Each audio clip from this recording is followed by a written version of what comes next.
বিসমিল্লাহির রহমানির রহিম। মাননীয় সদস্যবৃন্দ, আসসালামু আলাইকুম। মাননীয় সদস্যবৃন্দ, দিনের কার্যসূচি অনুযায়ী এখন মাননীয় অর্থমন্ত্রী জনাব আ.হ.ম মুস্তফা কামাল 2020-2021 অর্থবছরের সম্পূরক বাজেট এবং 2021-2022 অর্থবছরের বাজেট উপস্থাপন করবেন। মাননীয় অর্থমন্ত্রী, আপনি বাজেট উপস্থাপনের অনুমতি প্রার্থনা করতে পারেন।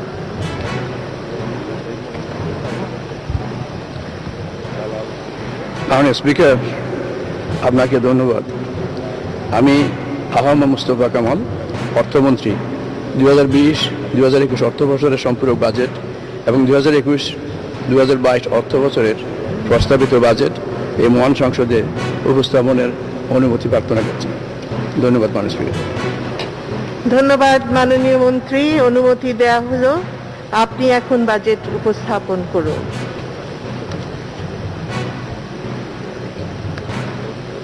বিসমিল্লাহির রহমানির রহিম। তাবারাকাল্লাযী বিয়াদিল মুলক ওয়া হুয়া আলা কুল্লি শাইইন কাদির।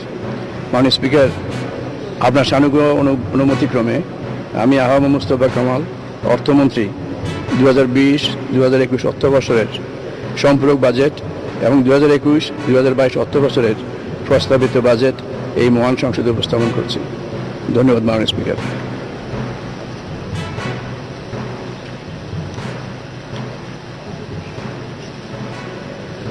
মাননীয় স্পিকার, যে নামের উপর দুলছে বাঙালির বিজয়ের পতাকা, দুলতে থাকবে অবিরাম, যার নামের প্রতিটি অক্ষরেই আমাদের স্বাধীনতা। দুর্মর ভেঙে ফেলা শত শৃঙ্খল। বক্তব্য শুরুতে আমি গভীর ভক্তি ও বিনম্র শ্রদ্ধায় তাকে স্মরণ করছি যিনি গোপালগঞ্জের টুঙ্গিপাড়ায় হিজল তমালের ছায়ায় চিরনিদ্রায় শায়িত আছেন।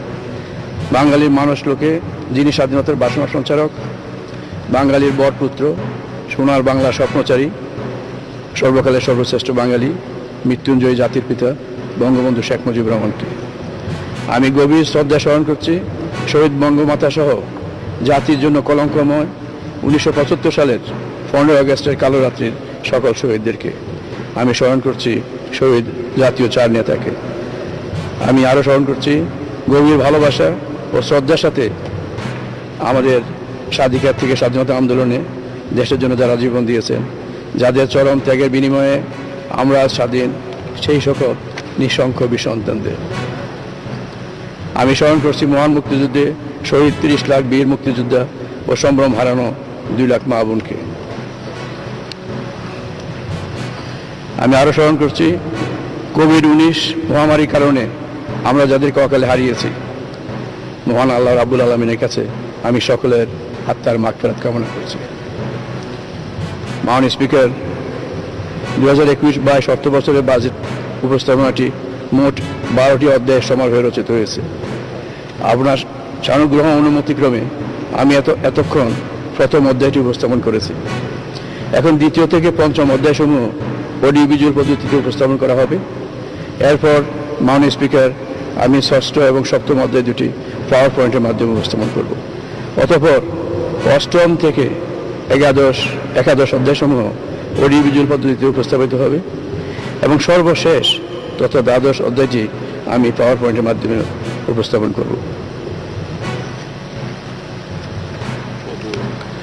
মাননীয় স্পিকার, সার্বিক বিবেচনায় এবছর আমরা অর্থবছরের বাজেটটি 2021-2022 অর্থবছরের বাজেটটি সংক্ষিপ্ত আকারে উপস্থাপন করছি। তবে পূর্ণাঙ্গ বাজেটটি বিস্তারিত তথ্যাদি সহ টেবিলে উপস্থাপিত হয়েছে। এটিকে মাননীয় স্পিকার ফলিত বলে গণ্য করার জন্য আমি বিনীতভাবে আপনাকে অনুরোধ করছি।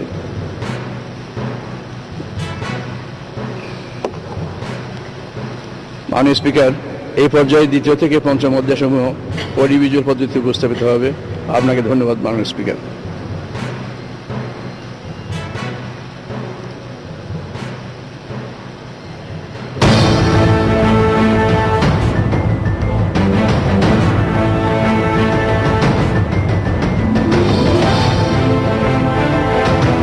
দ্বিতীয় অধ্যায় মুজিব জন্ম শতবার্ষিকী ও স্বাধীনতার সুবর্ণ জয়ন্তীতে অর্থনীতির এলাকায় বাংলাদেশের অবস্থান। 17 মার্চ 1920 খ্রিস্টাব্দ, সন্ধ্যা 8 ঘটিকা। দিকে দিকে শোনা যাচ্ছিল আজানের ধ্বনি, মধুমতি নদীর ঢেউ, পাখির কলকাকলি আর বসন্তের গান। ঠিক তখনই গোপালগঞ্জের গ্রাম টুঙ্গিপাড়ায় বাবা শেখ লুৎফর রহমান ও মা শেখ সায়রা বেগমের কোল জুড়ে আর্ত মানবতার মুক্তির দূত হিসেবে আবির্ভূত হয়েছিলেন বাংলার সহস্র বর্ষের সাধনার নাম শেখ মুজিবুর রহমান। শৈশবে তিনি পরিচিত হয়েছিলেন সকলের প্রিয় খোকা হিসেবে। জাতির শানিত শিরায় অকুতভয় সাহস ছড়িয়ে কোটি কোটি মানুষের ইচ্ছার অনিন্দ কুসুম ফুটিয়ে তুলেছিলেন তিনি। বাঙালি জাতি তাঁরই আহ্বানে ঝাঁপিয়ে পড়েছিল স্বাধীনতা সংগ্রামে, সৃষ্টি করেছিল বিজয়ের ইতিহাস। ছাত্র অধিকার আন্দোলন, সাধারণ মানুষের মৌলিক অধিকারের সংগ্রাম, ভাষা আন্দোলন, 6 দফা, 69-এর গণ অভ্যুত্থান, 70-এর সাধারণ নির্বাচন এবং 71-এর স্বাধীনতা যুদ্ধে নেতৃত্ব দেওয়ার পথে তিনি বরণ করেন 4682 দিন কারাবাস সহ অবর্ণনীয় জীবন নির্যাতন। 25 মার্চ কাল রাত 1971 শুরু হয় পৃথিবীর ইতিহাসে জঘন্যতম হত্যাকাণ্ড ও ধ্বংসলীলা। 26 মার্চ 1971 প্রথম প্রহরে বঙ্গবন্ধু প্রদান করলেন স্বাধীনতার আনুষ্ঠানিক ঘোষণা। ভোর 1:30 তিনি গ্রেফতার হন। চোখের আড়ালে বঙ্গবন্ধু, বুকের ভেতর তার হুঙ্কার। এই নিয়ে বাঙালি শুরু করে মুক্তিযুদ্ধ। মরণপণ লড়াই একের পর এক মুক্ত হতে থাকে বাংলার মাটি। পরাজয় নিশ্চিত জেনে পাক হানাদার ও তাদের এদেশীয় দোসরেরা বাঙালি জাতিকে মেধাশূন্য করতে 14 ডিসেম্বর রচনা করে ইতিহাসের আরেক নৃশংস অধ্যায়। 16 ডিসেম্বর 1971 চারিদিক থেকে একের পর এক ভেসে আসতে থাকে বাঙালির বিজয় বার্তা।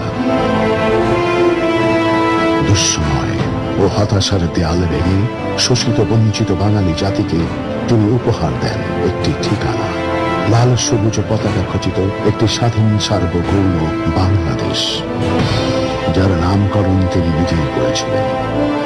জাতিকে এই দুর্লভ উপহার দানের মাধ্যমে বঙ্গবন্ধু শেখ মুজিব থেকে পরিণত হয়েছেন আমাদের জাতির পিতা বঙ্গবন্ধু শেখ মুজিবে। 17 মার্চ 2020 থেকে 16 ডিসেম্বর 2021 জাতি পালন করছে সাধিত সেই ধন্য পুরুষ জাতির পিতার জন্ম শতবর্ষ, মুজিব বর্ষ। 26 মার্চ 2021 বাংলাদেশ পার করল তার স্বাধীনতার গৌরবময় 50 বছর। দেশে বিদেশে পালিত হচ্ছে আমাদের গৌরবোজ্জ্বল স্বাধীনতার সুবর্ণ জয়ন্তী। জাতির পিতা বঙ্গবন্ধু শেখ মুজিবুর রহমানের জন্ম শতবার্ষিকী ও স্বাধীনতার সুবর্ণ জয়ন্তী উপলক্ষে সারা দেশব্যাপী যে জাঁকজমকপূর্ণ অনুষ্ঠানের পরিকল্পনা ছিল, অপ্রত্যাশিত অভিঘাত কোভিড-19-এর কারণে তা বছরব্যাপী সীমিত পরিসরে পালন করা হয়। জাতীয় পর্যায়ে মুজিব চিরন্তন মূল থিম নিয়ে 17 মার্চ 2021 থেকে 26 মার্চ 2021 পর্যন্ত স্বাস্থ্যবিধি মেনে সীমিত পরিসরে 10 দিন ব্যাপী অনুষ্ঠানের আয়োজন করা হয়। এই উদযাপন শুধু আনুষ্ঠানিকতা সর্বস্ব নয়, এই উদযাপনের লক্ষ্য জাতির জীবনে নতুন জীবনী শক্তি সঞ্চারিত করা। জাতির পিতা বঙ্গবন্ধু শেখ মুজিবুর রহমান ও তার রক্তের উত্তরাধিকার মাননীয় প্রধানমন্ত্রী শেখ হাসিনার হাত ধরে বাংলাদেশ তলাবিহীন ঝুড়ি হতে উন্নয়নের রোল মডেলে পরিণত হয়েছে। দীর্ঘ 9 মাসের নজিরবিহীন রক্তক্ষয়ী যুদ্ধের মাধ্যমে অর্জিত স্বাধীন বাংলাদেশে ছিল না কোনো অবকাঠামো ও সম্পদ। পুরো বাংলাদেশ ছিল একটি ধ্বংসস্তূপ, চারদিকে ছিল শুধু হাহাকার। বাংলাদেশ ছিল দক্ষিণ এশিয়ার সবচেয়ে দরিদ্র দেশ, ভারত ও পাকিস্তানের চেয়ে দরিদ্র তো বটেই। 10 জানুয়ারি 1972 পাকিস্তানের কারাগার থেকে মুক্ত হয়ে দেশে প্রত্যাবর্তন করেন জাতির পিতা বঙ্গবন্ধু শেখ মুজিবুর রহমান। শূন্য থেকে শুরু করেন দেশে বিনির্মাণের কঠিনতম কাজ। দেশের ভবিষ্যৎ নিয়ে শঙ্কা প্রকাশ করেছেন অনেকে, কিন্তু বঙ্গবন্ধু দৃঢ় কণ্ঠে সকলকে জানিয়ে দেন, বাংলাদেশ এসেছে, বাংলাদেশ থাকবে। অসীম সাহসী বঙ্গবন্ধু আর বাঙালি জাতিকে কেউ দাবায় রাখতে পারেনি। স্বাধীন সার্বভৌম বাংলাদেশের সড়ক ও রেলপথ বিচ্ছিন্ন, নৌ ও সমুদ্র বন্দর বিধ্বস্ত, স্কুল কলেজগুলো পরিত্যক্ত সেনা ছাউনি, গুদামে খাদ্য নেই, মাঠে ফসল নেই, কেন্দ্রীয় ব্যাংক রিজার্ভ শূন্য। প্রথমেই তিনি গুরুত্ব দেন একটি স্বাধীন দেশ হিসেবে বিশ্বের স্বীকৃতি আদায় এবং বিভিন্ন আন্তর্জাতিক সংস্থার সদস্যপদ লাভ করার দিকে। শূন্য ক্যানভাসে নিপুণ শিল্পীর মতো তিনি বুনলেন উন্নয়নের নকশিকাঁথা। তার হাত ধরে যে অর্জনের বাংলাদেশে, সেগুলো হচ্ছে সংবিধান প্রণয়ন, শিল্প কারখানা জাতীয়করণ, পরিকল্পনা কমিশন, কৃষি গবেষণা কাউন্সিল, বিশ্ববিদ্যালয় মঞ্জুরি কমিশন, বাংলাদেশ ব্যাংক অর্ডার 1972 ও তার আওতায় 6টি ব্যাংক জাতীয়করণ, বাংলাদেশ পরমাণু শক্তি commission, Bangladesh council of scientific and industrial research BCSIR। এইসব অপরিহার্য প্রতিষ্ঠান একে একে প্রতিষ্ঠিত হল। আজও এদেশে রাষ্ট্রীয় পর্যায়ে কোনো কাজ করতে গেলে আমরা দেখতে পাই, হয় প্রতিষ্ঠানটি জাতির পিতা নির্মাণ করে দিয়ে গেছেন, না হয় প্রতিষ্ঠানটি যে প্রাতিষ্ঠানিক প্রক্রিয়ায় নির্মাণ করা হয়েছে তার শুরুটা জাতির পিতা করে দিয়ে গেছেন। তিনি অসংখ্য নীতি, পরিকল্পনা ও আইনের উদ্যোক্তা, যার ভিত্তিভূমির উপর আজ দাঁড়িয়ে আছে দেশের উন্নয়ন ও অর্থনীতি। সোনার বাংলা গঠনের মজবুত ভিত বঙ্গবন্ধুর হাতেই তৈরি। প্রথম পঞ্চবার্ষিকী পরিকল্পনা প্রণয়নের দ্বিতীয় বছরে অর্থাৎ 1974-75 সালে 5.5% লক্ষ্যমাত্রার বিপরীতে দেশের ইতিহাসের সর্বোচ্চ 9.59% জিডিপি প্রবৃদ্ধি অর্জিত হয়েছিল। যদিও আমরা 1975-এ 15 আগস্টের কালো রাতে বঙ্গবন্ধুকে না হারাতাম আর একই ধারায় প্রবৃদ্ধি অব্যাহত থাকত, তাহলে আমাদের জিডিপির আকার 35 বছরে 300 বিলিয়ন এবং স্বাধীনতার সুবর্ণ জয়ন্তীতে $1.2 ট্রিলিয়ন হতো। কিন্তু দুর্ভাগা জাতি আমরা। কিছু বিপদগামী স্বাধীনতার চেতনা বিরোধীর কারণে আমরা অকালে হারালাম আমাদের জাতির পিতাকে।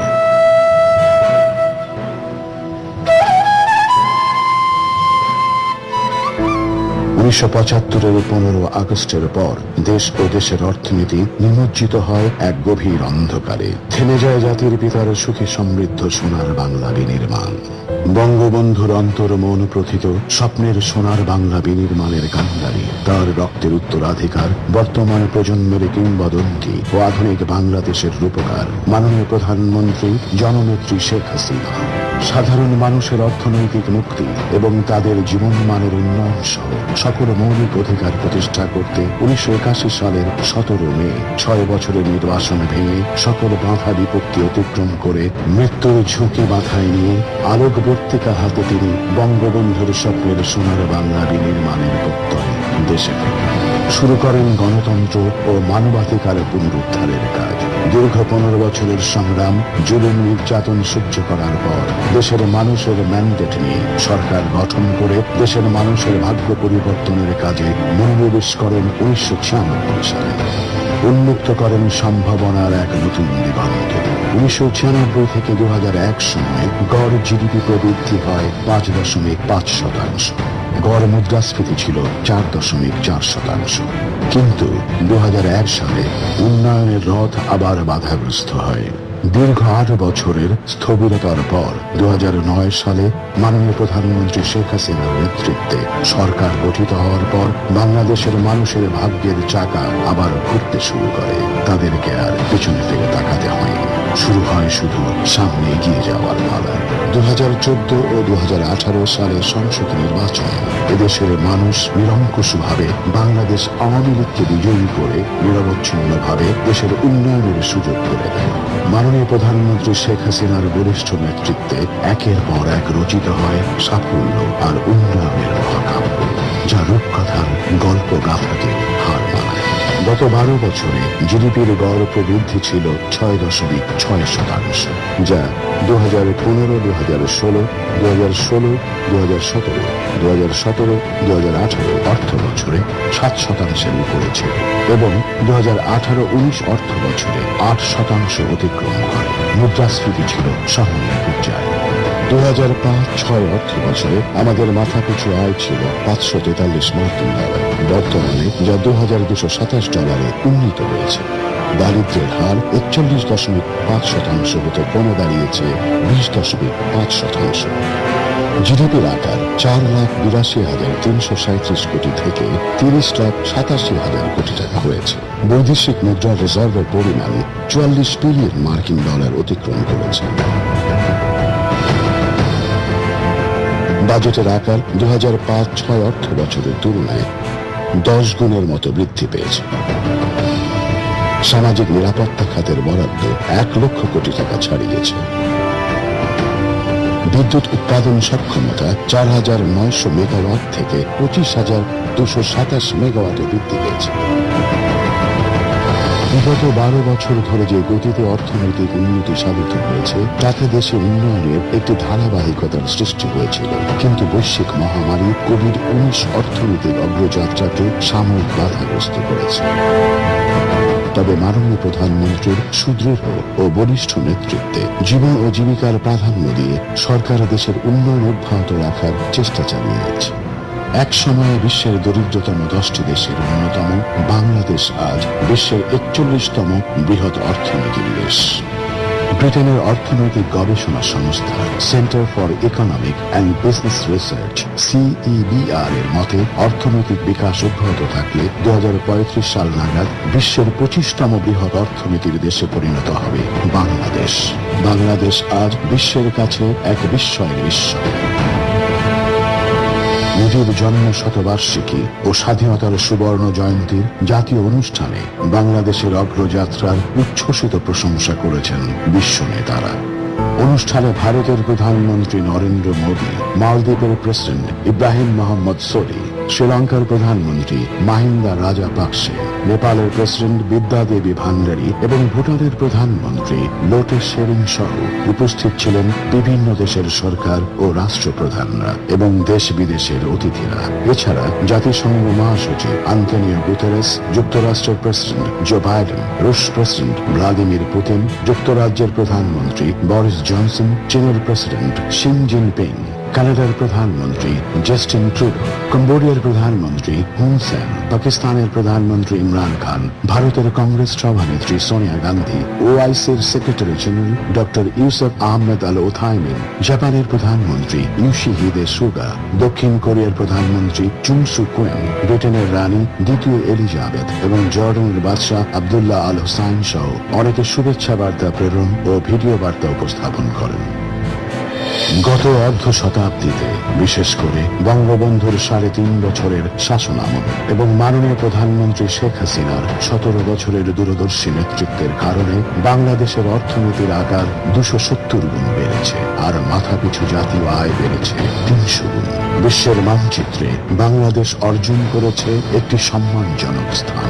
জাতির পিতার জন্ম শতবার্ষিকী ও স্বাধীনতার সুবর্ণ জয়ন্তীর এই মাহেন্দ্রক্ষণে আমরা দেশবাসী বিনম্র কৃতজ্ঞতা প্রকাশ করছি জাতির পিতা বঙ্গবন্ধু শেখ মুজিবুর রহমান ও মাননীয় প্রধানমন্ত্রী শেখ হাসিনার প্রতি।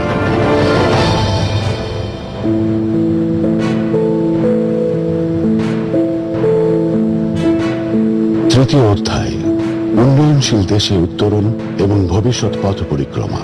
বাংলাদেশের স্বল্পোন্নত দেশে তালিকাভুক্তি। 1971 সালে বঙ্গবন্ধুর নেতৃত্বে বাংলাদেশ স্বাধীনতা লাভ করলেও পাকিস্তানের 24 বছরের ঔপনিবেশিক শাসন শোষণের জাতাকলে বাংলাদেশের অর্থনৈতিক পরিস্থিতি ছিল অত্যন্ত নাজুক। পাকিস্তান উন্নয়নশীল দেশ হলেও আমাদের বাংলাদেশ রয়ে যায় শ্রেণীকরণের বাইরে। দেশের অর্থনৈতিক উন্নয়নে বিশ্বসভার সকল সুযোগ সুবিধা ও সহযোগিতা লাভের জন্য জাতির পিতার হাত ধরে 1975 সালে স্বল্পোন্নত দেশ হিসেবে বাংলাদেশ তালিকাভুক্ত হয়। বাংলাদেশের উন্নয়নশীল দেশে উত্তরণের যোগ্যতা অর্জন। জাতিসংঘের কমিটি ফর ডেভেলপমেন্ট CDP প্রতি 3 বছর অন্তর স্বল্পোন্নত দেশগুলোর 3টি সূচক যথা ক মাথাপিছু আয়, খ মানব সম্পদের সূচক এবং গ অর্থনৈতিক ও পরিবেশগত ভঙ্গুরতা সূচকের ভিত্তিতে স্বল্পোন্নত দেশ হতে উত্তরণের পর্যালোচনা করে। কোন দেশ পরপর 2টি ত্রিবার্ষিক পর্যালোচনায় 3টি সূচকের যে কোনো 2টিতে উত্তীর্ণ হলে অথবা জাতীয় মাথাপিছু আয় নির্ধারিত মানের দ্বিগুণ অর্জন করতে পারলে তাকে জাতিসংঘ স্বল্পোন্নত দেশ হতে উত্তরণের যোগ্য হিসেবে ঘোষণা করে। 2021 সালের পর্যালোচনায় মাথাপিছু আয়ের মানদণ্ড ন্যূনতম $1,222 বিপরীতে $1,827 মানব সম্পদের সূচকে ন্যূনতম 66 বিপরীতে 75.3 এবং অর্থনৈতিক ও পরিবেশগত ভঙ্গুরতা সূচকে সর্বোচ্চ 32 বিপরীতে 27.2 অর্জন করে সকল সূচকে উত্তীর্ণ হয়ে 26 ফেব্রুয়ারি 2021 তারিখে বাংলাদেশ স্বল্পোন্নত দেশ হতে উত্তরণে 5 বছরের প্রস্তুতিকাল সহ ইউএনসিডিপির চূড়ান্ত সুপারিশ লাভ করেছে। 2026 সালে বাংলাদেশ স্বল্পোন্নত দেশের তালিকা হতে বের হয়ে সগৌরবে ভারত, চীন, মালয়েশিয়া সহ অন্যান্য উন্নয়নশীল দেশের কাতারে সামিল হবে। উন্নয়নশীল দেশ হিসেবে বাংলাদেশের জন্য নতুন দুয়ার উন্মোচন। বাংলাদেশের স্বল্পোন্নত দেশ বা এলডিসি হতে উত্তরণের ফলে সরকার ও জনগণের আত্মবিশ্বাস ও আত্মমর্যাদাবোধের বিকাশ ঘটবে। বহির্বিশ্বে বাংলাদেশের ভাবমূর্তি উজ্জ্বল হবে, যা বৈদেশিক প্রত্যক্ষ বিনিয়োগ এফডিআই আনতে ও আন্তর্জাতিক বাণিজ্যের প্রসারে সহায়ক ভূমিকা রাখবে। দেশের ক্রেডিট রেটিং, উৎপাদনশীলতা ও বৈদেশিক বাণিজ্যে প্রতিযোগিতা সক্ষমতা বৃদ্ধি পাবে। বৈদেশিক বিনিয়োগ বৃদ্ধির ফলে দেশে অবকাঠামোর ব্যাপক উন্নয়ন ঘটবে, কর্মসংস্থান তৈরি হবে। রপ্তানি বহুমুখীকরণের এক ধরনের বাধ্যবাধকতা তৈরি হবে, ফলে নতুন রপ্তানি পণ্য ও বাজারের সৃষ্টি হবে। পণ্য সরবরাহ চেইন সুসংহত হবে। দক্ষ জনশক্তির ব্যাপক চাহিদা বৃদ্ধির ফলে চতুর্থ শিল্প বিপ্লব উপযোগী শ্রমশক্তি তৈরির সুযোগ সৃষ্টি হবে। উন্নয়নশীল দেশে উত্তরণ পরবর্তী চ্যালেঞ্জ। স্বল্পোন্নত দেশ হতে উত্তরণের পর ব্যবসা বাণিজ্যের ক্ষেত্রে শুল্কমুক্ত ও কোটামুক্ত বাজার সুবিধা, ডব্লিউটিওর বাণিজ্য সংশ্লিষ্ট মেধাস্বত্ব TRIPS চুক্তির আওতায় ঔষধ শিল্পে পেটেন্ট প্রোটেকশন প্রদান থেকে অব্যাহতির সুবিধা এবং রপ্তানি পণ্যে শিল্পে ভর্তুকি প্রদানের সুবিধা হ্রাস পাবে। সহজ শর্তের বৈদেশিক ঋণ বা অনুদান সহায়তা হ্রাস পাবে। স্বল্পোন্নত দেশ থেকে উত্তরণ পরবর্তী পরিস্থিতি মোকাবেলায় গৃহীত কৌশল। ইউএনসিডিপির সুপারিশ অনুযায়ী 2026 সাল পর্যন্ত বাংলাদেশ স্বল্পোন্নত দেশের জন্য প্রযোজ্য সকল সুবিধা ভোগ করতে পারবে। তবে ইউরোপিয়ান ইউনিয়নের বাজারে বাংলাদেশ উত্তরণের পর আরো 3 বছর অর্থাৎ 2029 সাল পর্যন্ত শুল্কমুক্ত ও কোটামুক্ত বাজার সুবিধা ভোগ করতে পারবে। বিশ্ব বাণিজ্য সংস্থা ডব্লিউটিও এর এলডিসি গ্রুপ স্বল্পোন্নত দেশ সংক্রান্ত সকল বাণিজ্য সুবিধা যাতে উত্তরণের পর আরো 12 বছর পর্যন্ত বহাল থাকে সে সম্পর্কে একটি প্রস্তাবনা পেশ করেছে। বাংলাদেশ এ প্রক্রিয়ায় সক্রিয়ভাবে অংশগ্রহণ করেছে।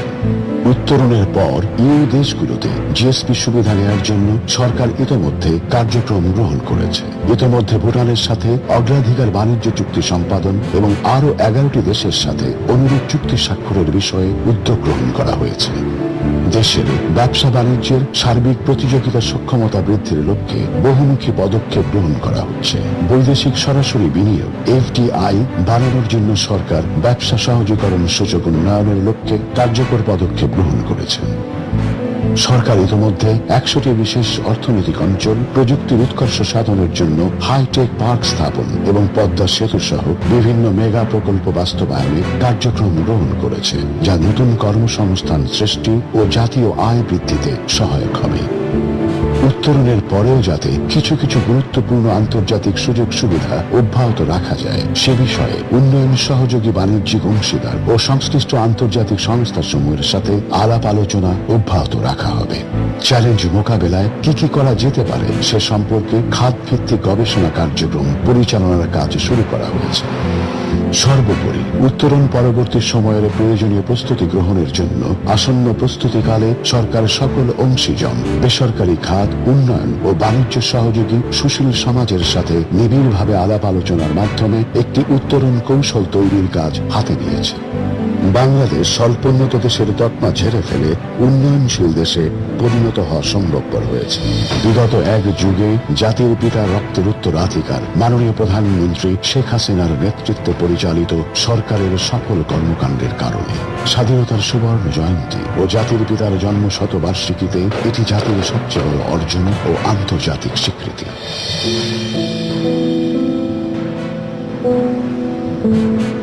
চতুর্থ অধ্যায় কোভিড-19 পরিস্থিতি ও অর্থনৈতিক পুনরুদ্ধার কার্যক্রম। 2019 খ্রিস্টাব্দের শেষের দিকে শুরু হওয়া অপ্রত্যাশিত অভিঘাত কোভিড-19 প্রভাব ইতোমধ্যে বিশ্ব অর্থনীতিতে এক গভীর ক্ষতের সৃষ্টি করেছে।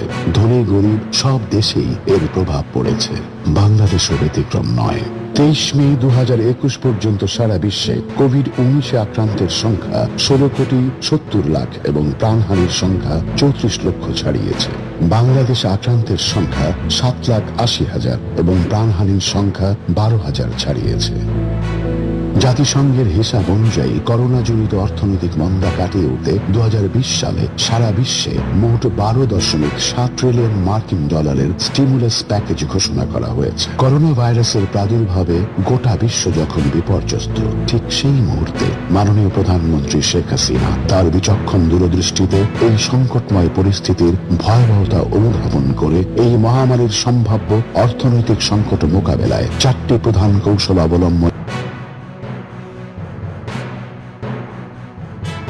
প্রাধান্য দেয়া এবং বিলাসী ব্যয় নিরুৎসাহিত করা, ব্যাংক ব্যবস্থার মাধ্যমে স্বল্প সুদে কতিপয় ঋণ সুবিধা প্রবর্তন করা যাতে অর্থনৈতিক কর্মকাণ্ড পুনরুজ্জীবিত হয় এবং দেশে বিদেশে উদ্যোক্তাদের প্রতিযোগিতার সক্ষমতা বৃদ্ধি পায়। হতদরিদ্র, কর্মহীন হয়ে পড়া নিম্ন আয়ের জনগোষ্ঠী এবং অপ্রাতিষ্ঠানিক কর্মকাণ্ডে নিয়োজিত জনগণকে সুরক্ষা দিতে সরকারের সামাজিক সুরক্ষা কার্যক্রমের আওতা বৃদ্ধি করা এবং বাজারে মুদ্রা সরবরাহ বৃদ্ধি করা। কৌশলগুলো বাস্তবায়নের জন্য মাননীয় প্রধানমন্ত্রী দেশের সকল স্তরের মানুষের জন্য এ যাবৎ 441 জিডিপির প্রায় 4.2%।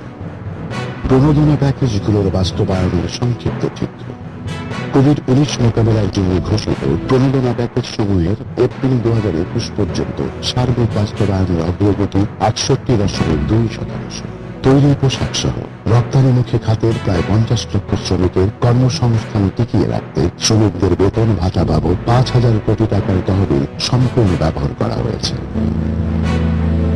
ক্ষতিগ্রস্ত শিল্প ও সার্ভিস সেক্টরের প্রতিষ্ঠানগুলোকে ব্যবসায় টিকিয়ে রাখতে স্বল্প সুদে 60,000 কোটি টাকা ওয়ার্কিং ক্যাপিটাল ঋণ সুবিধার আওতায় এপ্রিল 2021 পর্যন্ত মোট 47,189 কোটি টাকার ঋণ বিতরণ করা হয়েছে। বাংলাদেশ ব্যাংক কর্তৃক এক্সপোর্ট ডেভেলপমেন্ট ফান্ডের আকার $3.5 বিলিয়ন হতে $5.5 বিলিয়ন উন্নীত করা হয়েছে এবং এপ্রিল 2021 পর্যন্ত মোট 15,822 কোটি টাকা ঋণ বিতরণ করা হয়েছে। করোনা রোগীদের সেবা প্রদানের কাজে নিয়োজিত ডাক্তার, নার্স ও স্বাস্থ্যকর্মীদের সকলকে 2 মাসের বেতনের সমপরিমাণ বিশেষ সম্মানী দেওয়ার আওতায় গত এপ্রিল 2021 পর্যন্ত মোট 8,173 জন স্বাস্থ্যকর্মীকে 49 কোটি টাকা সম্মানী প্রদান করা হয়েছে। রোগীদের সেবা প্রদানে সরাসরি নিয়োজিত ডাক্তার, নার্স ও স্বাস্থ্যকর্মী সহ এ সংক্রান্ত সরকার ঘোষিত নির্দেশনা বাস্তবায়নে দায়িত্ব পালনকালে ভাইরাস আক্রান্ত হয়ে মৃত্যুবরণ করা ব্যাংক প্রশাসন, আইন শৃঙ্খলা রক্ষাকারী বাহিনী, সশস্ত্র বাহিনী এবং প্রত্যক্ষভাবে নিয়োজিত প্রজাতন্ত্রের অন্যান্য কর্মচারীদের পরিবারকে মোট 7 কোটি টাকা ক্ষতিপূরণ প্রদান করা হয়েছে। কর্মহীন হয়ে পড়া দরিদ্র মানুষের জন্য মানবিক সহায়তা হিসেবে দেশব্যাপী মোট 4 লক্ষ মেট্রিক টন চাল ও 1 লক্ষ মেট্রিক টন গম বিনামূল্যে বিতরণ করা হয়েছে। পাশাপাশি নিম্ন আয়ের জনগোষ্ঠীর মাঝে মাত্র 10 টাকা কেজি দরে চাল বিক্রয় চলমান আছে। ভাইরাসজনিত কারণে কর্মহীনতা ও আয়ের সুযোগ হ্রাসের কবল থেকে দেশের অতি দরিদ্র জনগোষ্ঠীকে সুরক্ষা দিতে সারা দেশে নির্বাচিত 35 লক্ষ উপকারভোগী পরিবারের প্রত্যেককে 2,500 টাকা করে 2 বার এবং 1 লক্ষ পরিবারকে 5,000 টাকা করে অনুদান প্রদান করা হয়েছে। দেশের অতি দরিদ্র 112টি উপজেলায় বয়স্ক ভাতা কর্মসূচি, প্রতিবন্ধী ভাতা কর্মসূচি এবং বিধবা ও স্বামী নিগৃহীতা মহিলা ভাতা কর্মসূচির আওতা 100% উন্নীত করা হয়েছে। গৃহহীনদের জন্য গৃহ নির্মাণ উদ্যোগের আওতায় 2130 কোটি টাকার বিপরীতে 1474 কোটি টাকা ব্যয়ে মোট 66,898টি গৃহ নির্মাণ সম্পন্ন হয়েছে। কৃষিকাজে যান্ত্রিকীকরণ, কৃষি ভর্তুকি ও কৃষি পুনঃ অর্থায়ন স্কিমের আওতায় 17,720 কোটি টাকার বিপরীতে মার্চ 2021 পর্যন্ত 7,796 কোটি টাকা ব্যয় করা হয়েছে। এছাড়া বাণিজ্যিক ব্যাংকের বিতরণকৃত ঋণের স্থগিতকৃত সুদের ভর্তুকি, নিম্ন আয়ের পেশাজীবী কৃষক, ক্ষুদ্র ব্যবসায়ীদের জন্য পুনঃ অর্থায়ন স্কিম, বিদেশ ফেরত প্রবাসীদের জন্য কর্মসূচি, ক্ষুদ্র ঋণ ও প্রান্তিক জনগোষ্ঠীর জীবনমান উন্নয়ন কর্মসূচি, রপ্তানিমুখী তৈরি পোশাক, চামড়াজাত পণ্য ও বালুকা শিল্পের দুস্থ শ্রমিকদের জন্য ইউরোপীয় ইউনিয়নের অর্থায়নে 1,500 কোটি টাকার একটি স্থায়ী সামাজিক সুরক্ষা কার্যক্রম সহ 23টি প্রণোদনা প্যাকেজ বাস্তবায়ন পুরোদমে এগিয়ে চলছে।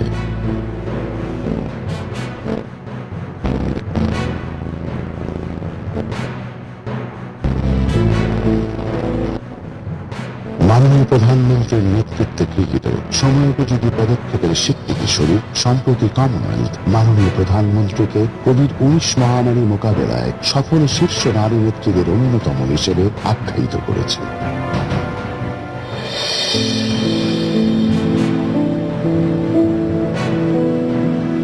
পঞ্চম অধ্যায়, প্রেক্ষিত ও প্রেক্ষাপট, বিশ্ব অর্থনীতি ও বাংলাদেশের অবস্থান। 2021-2022 অর্থ বছরের জাতীয় বাজেটটি প্রণয়ন করা হচ্ছে কোভিড-19 মহামারীর কারণে বিশ্বব্যাপী চলমান এক ক্রান্তিকালে। বিশ্বের বিভিন্ন অঞ্চলে ভাইরাসের দ্বিতীয় এবং কোথাও কোথাও চলছে তৃতীয় ঢেউ।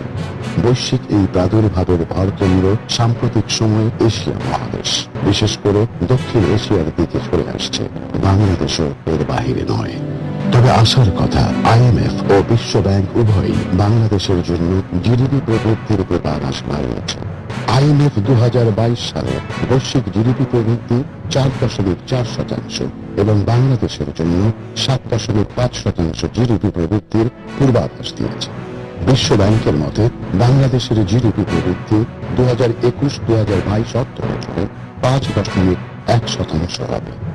এশীয় উন্নয়ন ব্যাংক এডিবি এর মতে বাংলাদেশ 2021-2022 অর্থ বছরে 7.2% জিডিপি প্রবৃদ্ধি অর্জনে সক্ষম। কোভিড-19 মহামারীর প্রকোপ অব্যাহত থাকা সত্ত্বেও মাননীয় প্রধানমন্ত্রী শেখ হাসিনার সুদক্ষ ও বিচক্ষণ নেতৃত্বের কারণে সামষ্টিক অর্থনৈতিক ব্যবস্থাপনার দক্ষতা ও উৎকর্ষ সাধন এবং প্রাজ্ঞ রাজস্ব নীতি ও সহায়ক মুদ্রানীতির অনুসরণের মাধ্যমে সরকার সামষ্টিক অর্থনৈতিক স্থিতিশীলতা বজায় রাখতে সক্ষম হয়েছে। গত অর্থ বছরে বাংলাদেশ 5.2% জিডিপি প্রবৃদ্ধি অর্জন করতে সক্ষম হয়েছে, যা ছিল এশিয়ার মধ্যে সবার উপরে। ওই সময় বাজেট ঘাটতি ধারণযোগ্য পর্যায়ে ছিল, যা জিডিপির 5.4%। সরকারের ঋণ জিডিপি অনুপাত হয়েছে মাত্র 35.98%। চলতি অর্থ বছরের প্রথম 10 মাসে রাজস্ব আহরণে প্রবৃদ্ধি হয়েছে 12.87%। বর্তমান অর্থ বছরের বিগত 10 মাসে রপ্তানি খাতে 8.74% প্রবৃদ্ধি অর্জিত হয়েছে। আমদানির ক্ষেত্রে জুলাই থেকে মার্চের সময়ে প্রবৃদ্ধি হয়েছে 6.06%। প্রবাস আয়ের ক্ষেত্রে বিগত 11 মে 2021 পর্যন্ত 41% প্রবৃদ্ধি অর্জিত হয়েছে। বৈদেশিক মুদ্রার রিজার্ভ 44 বিলিয়ন মার্কিন ডলার অতিক্রম করেছে। চলতি হিসাব ভারসাম্যে জুলাই ফেব্রুয়ারির সময়ে 1.557 বিলিয়ন মার্কিন ডলার উদ্বৃত্ত রয়েছে। বেসরকারি খাতে ঋণ প্রবাহে মার্চ 2021-এ 8.79% প্রবৃদ্ধি অর্জিত হয়েছে। নিত্য প্রয়োজনীয় পণ্য সহ সামগ্রিক মূল্য পরিস্থিতি নিয়ন্ত্রণে রয়েছে। মার্চ 2021-এ পয়েন্ট টু পয়েন্ট মূল্যস্ফীতি ছিল 5.47%।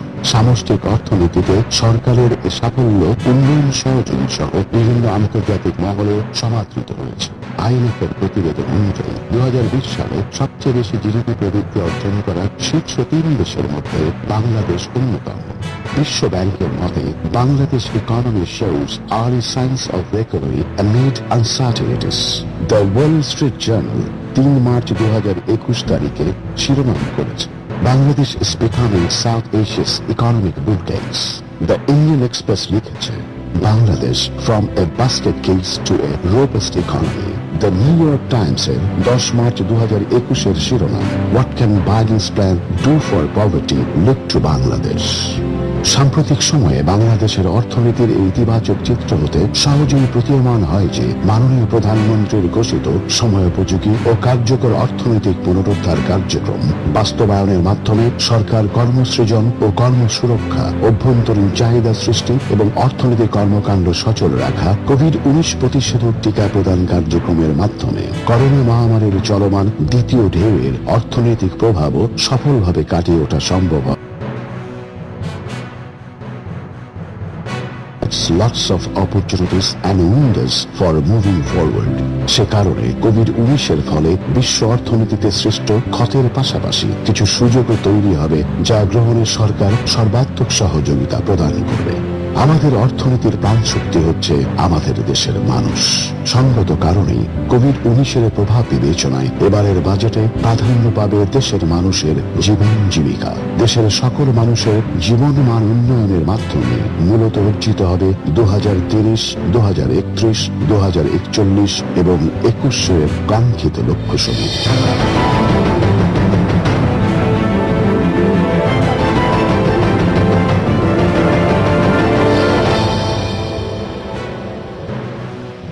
মাননীয় স্পিকার, আমি এই পর্যায়ে চলতি 2020-21 অর্থ বছরের সম্পূরক বাজেট কাঠামোর উপর আলোকপাত করতে চাই। মাননীয় স্পিকার, আমাদের অর্থনীতির উপর কোভিড-19-এর প্রভাব দীর্ঘতর হওয়ায় 2020-21 অর্থ বছরের বাজেটে কিছুটা সংশোধন ও সমন্বয় করতে হয়েছে। সংশোধিত রাজস্ব আয় 2020-2021 অর্থ বছরের মূল বাজেটে রাজস্ব সংগ্রহের লক্ষ্যমাত্রা ধার্য করা হয়েছিল 3,38,000 কোটি টাকা। অর্থ বছরের জুলাই-এপ্রিল সময়ে রাজস্ব আদায় পরিস্থিতি পর্যালোচনা করে সম্পূরক বাজেটের লক্ষ্যমাত্রা 3,51,532 কোটি টাকা নির্ধারণ করা হয়েছে। সংশোধিত ব্যয় চলতি অর্থ বছরের বাজেটে সর্বমোট সরকারি ব্যয় প্রাক্কলন করা হয়েছিল 5,68,000 কোটি টাকা।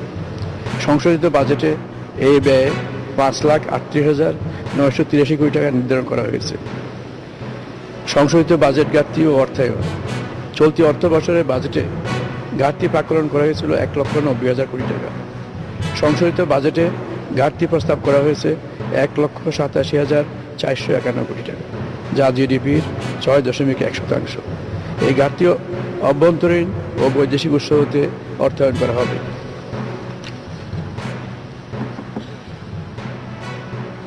মাননীয় স্পিকার, আমি এখন 2021-2022 অর্থ বছরের প্রস্তাবিত বাজেট কাঠামোর উপর আলোচনা করব। মাননীয় স্পিকার, কোভিড-19 এর উপযোগী অভিঘাত, অর্থনীতির উপর এর দীর্ঘতর প্রভাব, স্বাস্থ্য খাতে অপ্রত্যাশিত প্রয়োজন মেটানো, অর্থনৈতিক কর্মকাণ্ড স্বাভাবিক রাখা, সফলভাবে কোভিড-19 প্রতিষেধক টিকাদান ও সর্বোপরি প্রান্তিক জনগোষ্ঠীর জীবন জীবিকার বিষয়টি বিবেচনায় নিয়ে মূলত 2021-22 অর্থ বছরের বাজেট প্রস্তুত করা হয়েছে। মাননীয় স্পিকার, প্রস্তাবিত রাজস্ব আয় আগামী 2021-22 অর্থ বছরে মোট রাজস্ব আয় প্রাক্কলন করা হয়েছে 3,89,000 কোটি টাকা। এর মাঝে জাতীয় রাজস্ব বোর্ড উৎস হতে 3,30,000 কোটি টাকা এবং অন্যান্য উৎস হতে 59,000 কোটি টাকা সংগ্রহ করা হবে। মাননীয় স্পিকার, 2021-22 অর্থ বছরে আমাদের বাজেটের আকার প্রাক্কলন করা হয়েছে 6,03,681 কোটি টাকা, যা আমাদের জিডিপির 17.5%। পরিচালনা সহ অন্যান্য খাতে মোট 3,78,357 কোটি টাকা এবং বার্ষিক উন্নয়ন কর্মসূচিতে 2,25,324 কোটি টাকা 324 কোটি টাকা বরাদ্দের প্রস্তাব করছি। মাননীয় স্পিকার, বাজেট ঘাটতি ও অর্থায়ন প্রস্তাবিত বাজেটে ঘাটতির পরিমাণ দাঁড়াবে 2,14,681 কোটি টাকা, যা আমাদের জিডিপির 6.2%। এখানে উল্লেখ্য, এই হার গত বাজেটে ছিল 6.1%। অভ্যন্তরীণ ও বৈদেশিক উৎস হতে এই ঘাটতি মেটানো হবে। মাননীয় স্পিকার, এই পর্যায়ে অষ্টম থেকে একাদশ অধ্যায়সমূহ অডিও ভিজুয়াল পদ্ধতিতে উপস্থাপিত হবে। মাননীয় স্পিকার, আপনাকে ধন্যবাদ। মাননীয় সদস্যবৃন্দ, মহামান্য রাষ্ট্রপতি জনাব মোহাম্মদ আব্দুল হামিদ আজকের বাজেট অধিবেশন প্রেসিডেন্ট বক্স থেকে প্রত্যক্ষ করছে।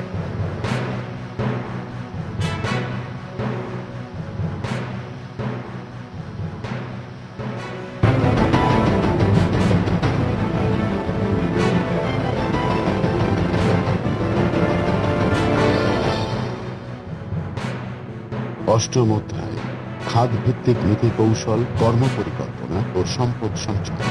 নির্বাচন ইশতেহার 2018 প্রতিশ্রুতি বাস্তবায়ন।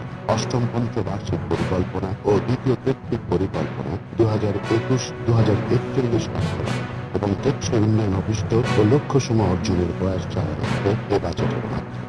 তাছাড়া করোনা ভাইরাসের দীর্ঘমেয়াদী প্রভাব মোকাবেলায় জীবন ও জীবিকাকে প্রাধান্য দিয়ে অর্থনৈতিক পুনর্গঠনের মাধ্যমে জনগণের মৌলিক চাহিদা পূরণ নিশ্চিত করার বিষয়টি এ বাজেটে সক্রিয়ভাবে বিবেচনা করা হবে। বিগত এক দশকে বাংলাদেশের ক্রমাগত উচ্চ জিডিপি প্রবৃদ্ধি অর্জন কোভিড-19 প্রভাবে সাময়িক বাধাগ্রস্ত হয়েছে। গত 2018-19 অর্থ বছরে রেকর্ড 8.15% প্রবৃদ্ধি অর্জিত হলেও 2019-20 অর্থ বছরে করোনা ভাইরাসের কারণে 5.49%। কোভিড-19 প্রভাব দীর্ঘতর হওয়া এবং বাংলাদেশ সহ দেশের বিভিন্ন দেশে করোনা ভাইরাসের দ্বিতীয় ঢেউ বিবেচনা করে চলতি অর্থ বছরে জিডিপি প্রবৃদ্ধির হার 8.2% হতে সংশোধন করে 6.1% নির্ধারণ করা হয়েছে। তবে কোভিড পরবর্তী উত্তরণের বিষয়টি বিবেচনায় নিয়ে দীর্ঘমেয়াদী পরিকল্পনার সাথে সামঞ্জস্য রেখে আগামী 2021-22 অর্থ বছরে প্রবৃদ্ধির হার 7.2% এবং মূল্যস্ফীতি 5%। প্রাণঘাতী করোনা ভাইরাসের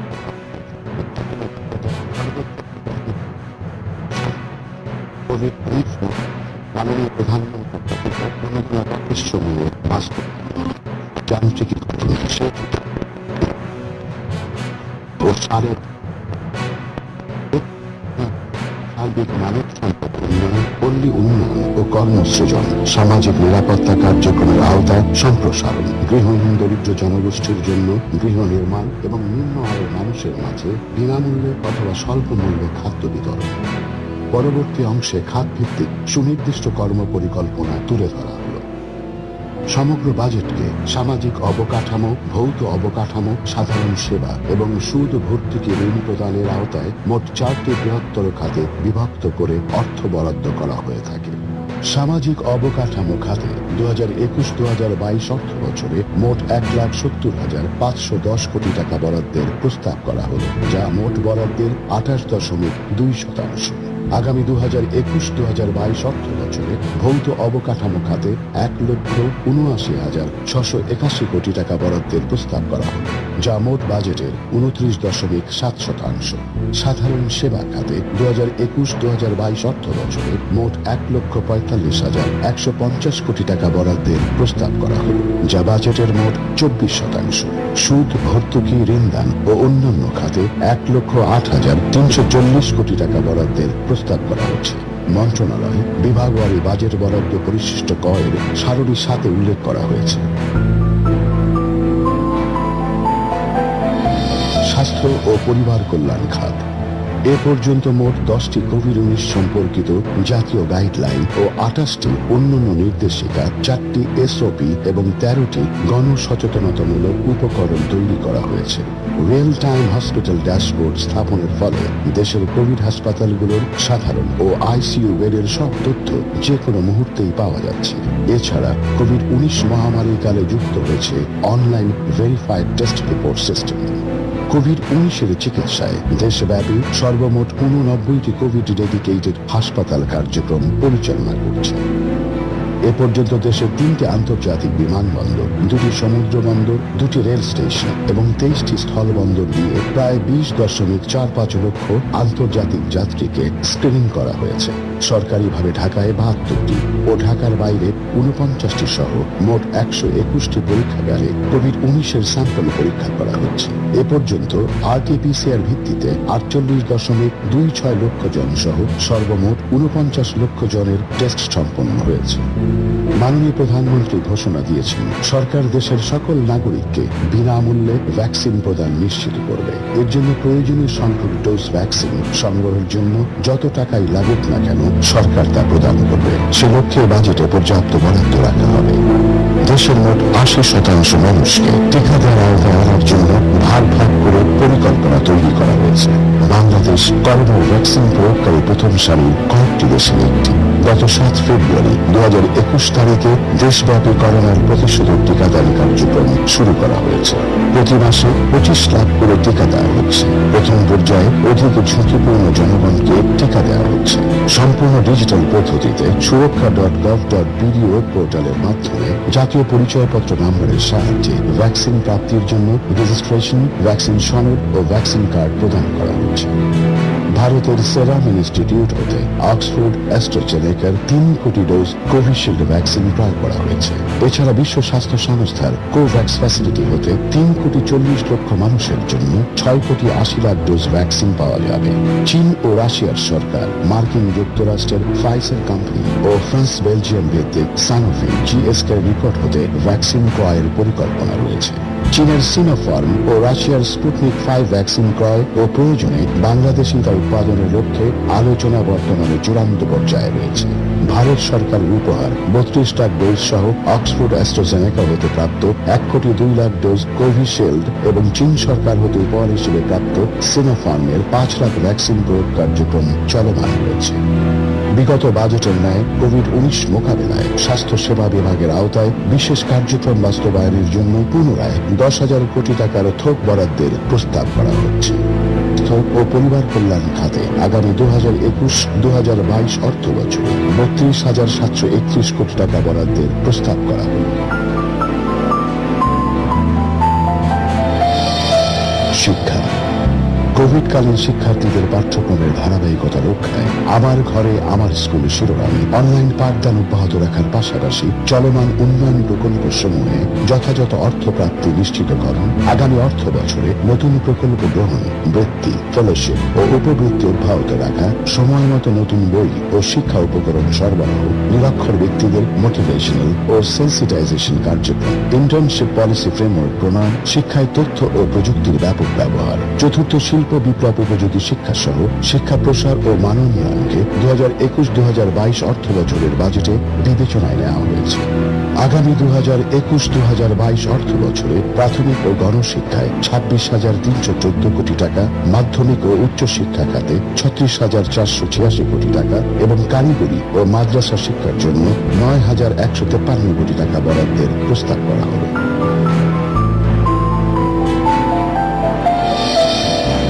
কৃষি। খাদ্যশস্যের বর্তমান বাজার দর নিয়ন্ত্রণে রাখার জন্য সিটি কর্পোরেশন, জেলা সদর ও পৌরসভা সহ প্রায় 727টি স্থানে ওএমএস কার্যক্রমের মাধ্যমে চাল ও আটা বিতরণ করা হচ্ছে।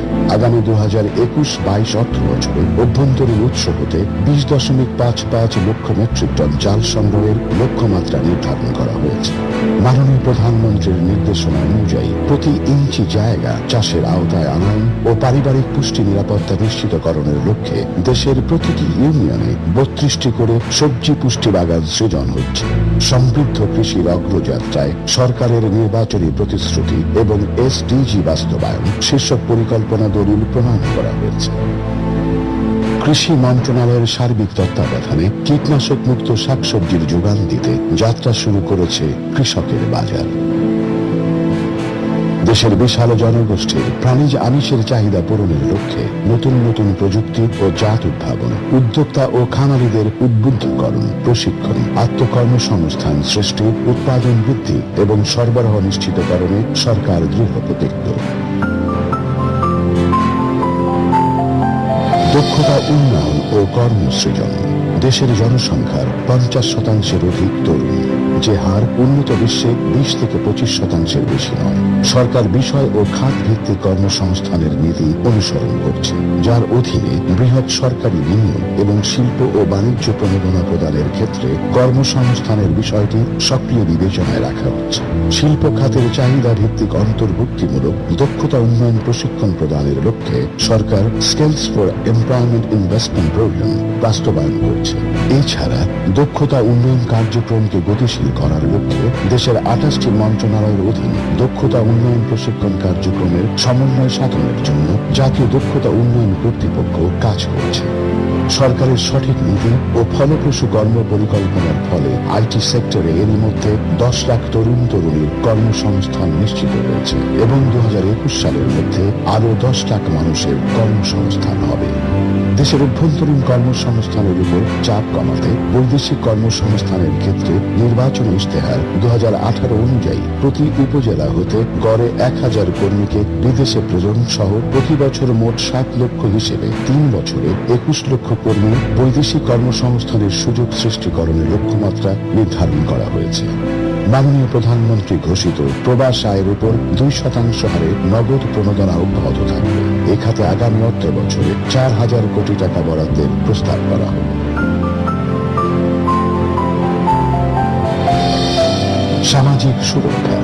সরকার দারিদ্র্য বিমোচনে সাহসী, দৃঢ়, জনকেন্দ্রিক এবং অন্তর্ভুক্তিমূলক নীতি গ্রহণ ও বাস্তবায়নে নিরলসভাবে কাজ করে যাচ্ছে।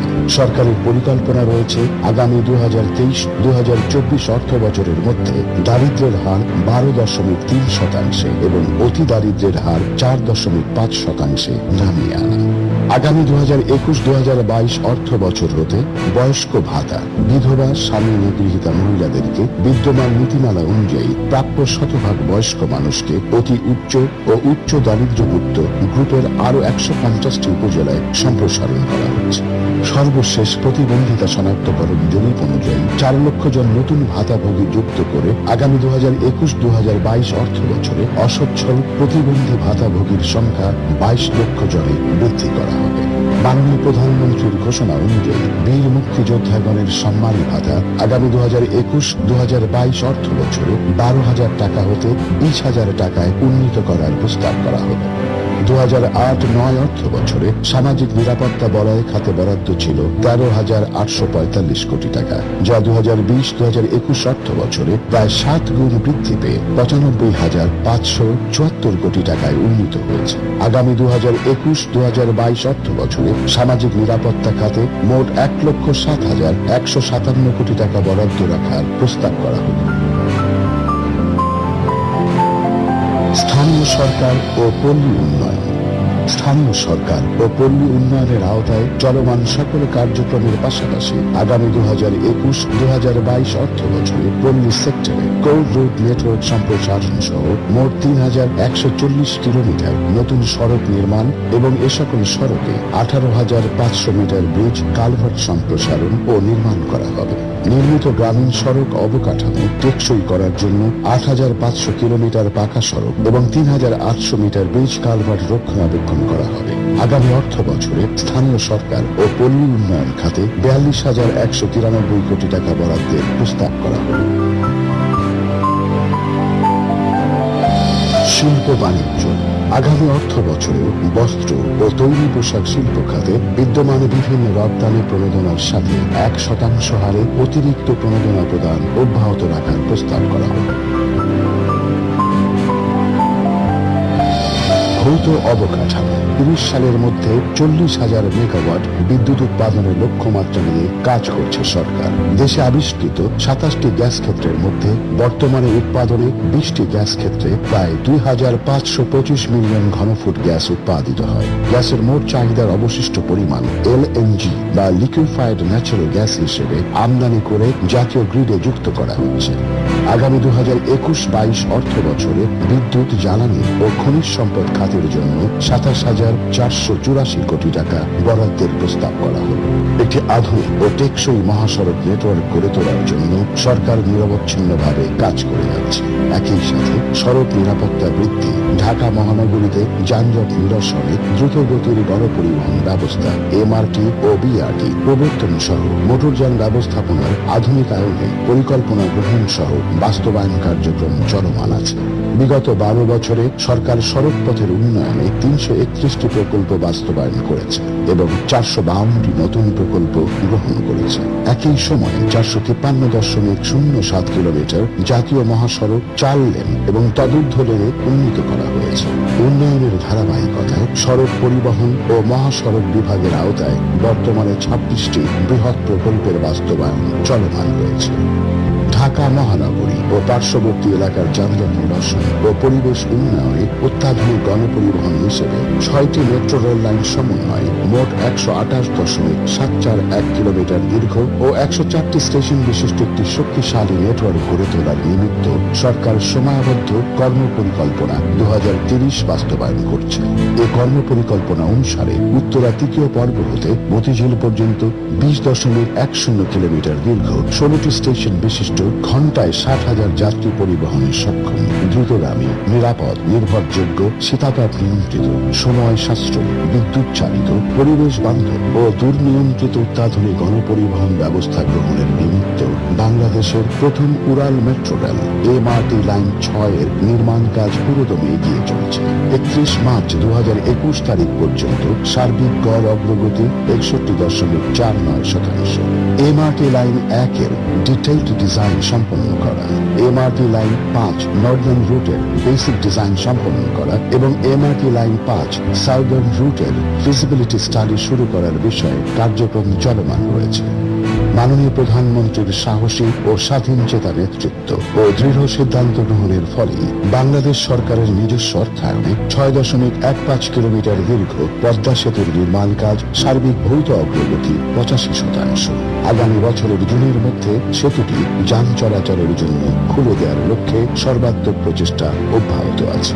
পাশাপাশি হযরত শাহজালাল আন্তর্জাতিক বিমানবন্দর হতে ঢাকা চট্টগ্রাম মহাসড়কের কুতুবখানী পর্যন্ত র্যাম সহ 46.73 কিলোমিটার দীর্ঘ ঢাকা এলিভেটেড এক্সপ্রেসওয়ে নির্মাণ কাজ পুরোদমে এগিয়ে চলেছে।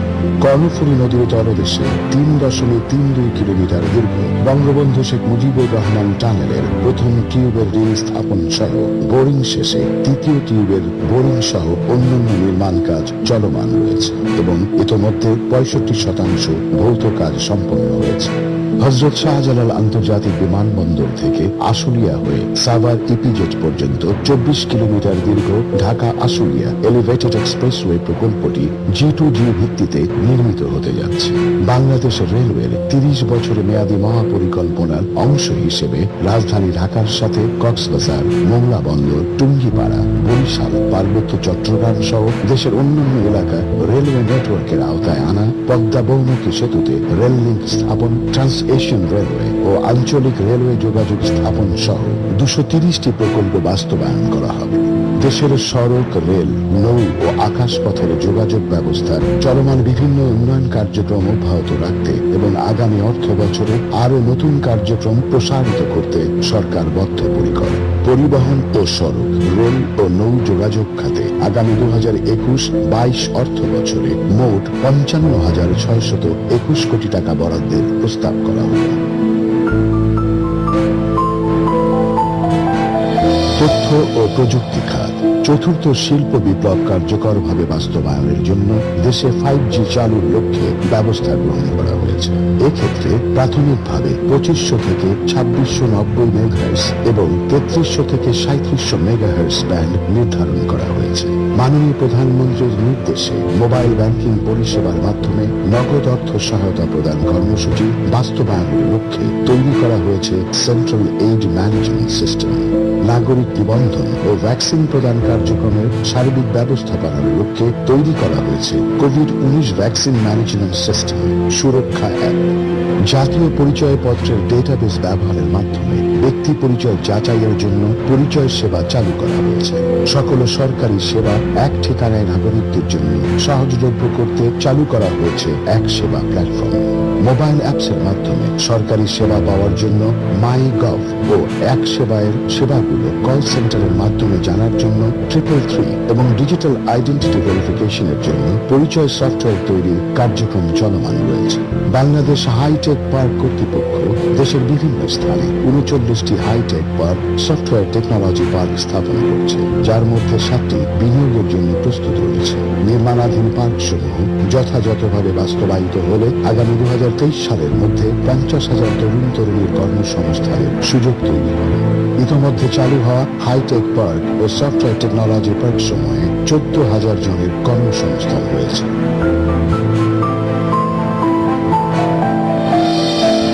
নারীর ক্ষমতায়ন জাতীয় জীবনের সর্বস্তরে নারীদের অংশগ্রহণ এবং নারী পুরুষের সমান অধিকার ও মর্যাদা প্রতিষ্ঠায় সরকার অঙ্গীকারাবদ্ধ। নারীর শিক্ষা, স্বাস্থ্য, কর্মসংস্থান ও ক্ষমতায়ন আগামী অর্থ বছরের প্রাধান্য পাবে। জলবায়ু পরিবর্তন ও দুর্যোগ মোকাবেলা। বৈশ্বিক জলবায়ু পরিবর্তনজনিত কারণে বাংলাদেশ প্রাকৃতিক দুর্যোগের ঝুঁকিতে পৃথিবীর প্রথম সারির দেশগুলোর মধ্যে অন্যতম। যে কোনো দুর্যোগকালীন সময় মানবিক সহায়তা কার্যক্রম সম্প্রসারিত করতে সরকার বদ্ধপরিকর। আগামী 2021-2022 অর্থ বছরে দুর্যোগ ব্যবস্থাপনা ও ত্রাণ কার্যক্রমের জন্য 9,950 কোটি টাকা বরাদ্দের প্রস্তাব করা হয়েছে। আশ্রয়নের অধিকার শেখ হাসিনার উপহার প্রত্যয়কে সামনে রেখে আশ্রয়ন প্রকল্প, দুর্যোগ ব্যবস্থাপনা ও ত্রাণ মন্ত্রণালয় ও ভূমি মন্ত্রণালয়ের উচ্চগ্রাম প্রকল্পের মাধ্যমে ইতোমধ্যে সারা দেশে 1,13,593টি গৃহ নির্মাণ সম্পন্ন হয়েছে। মাননীয় প্রধানমন্ত্রী গত 23 জানুয়ারি 2021 তারিখে 69,904টি পরিবারকে সম্পূর্ণ বিনামূল্যে জমি ও গৃহ প্রদান কার্যক্রমের শুভ উদ্বোধন করেন। একসাথে এত বিপুল সংখ্যক পরিবারকে বিনামূল্যে ভূমি সহ গৃহের মালিকানা প্রদান বিশ্বে এটাই প্রথম।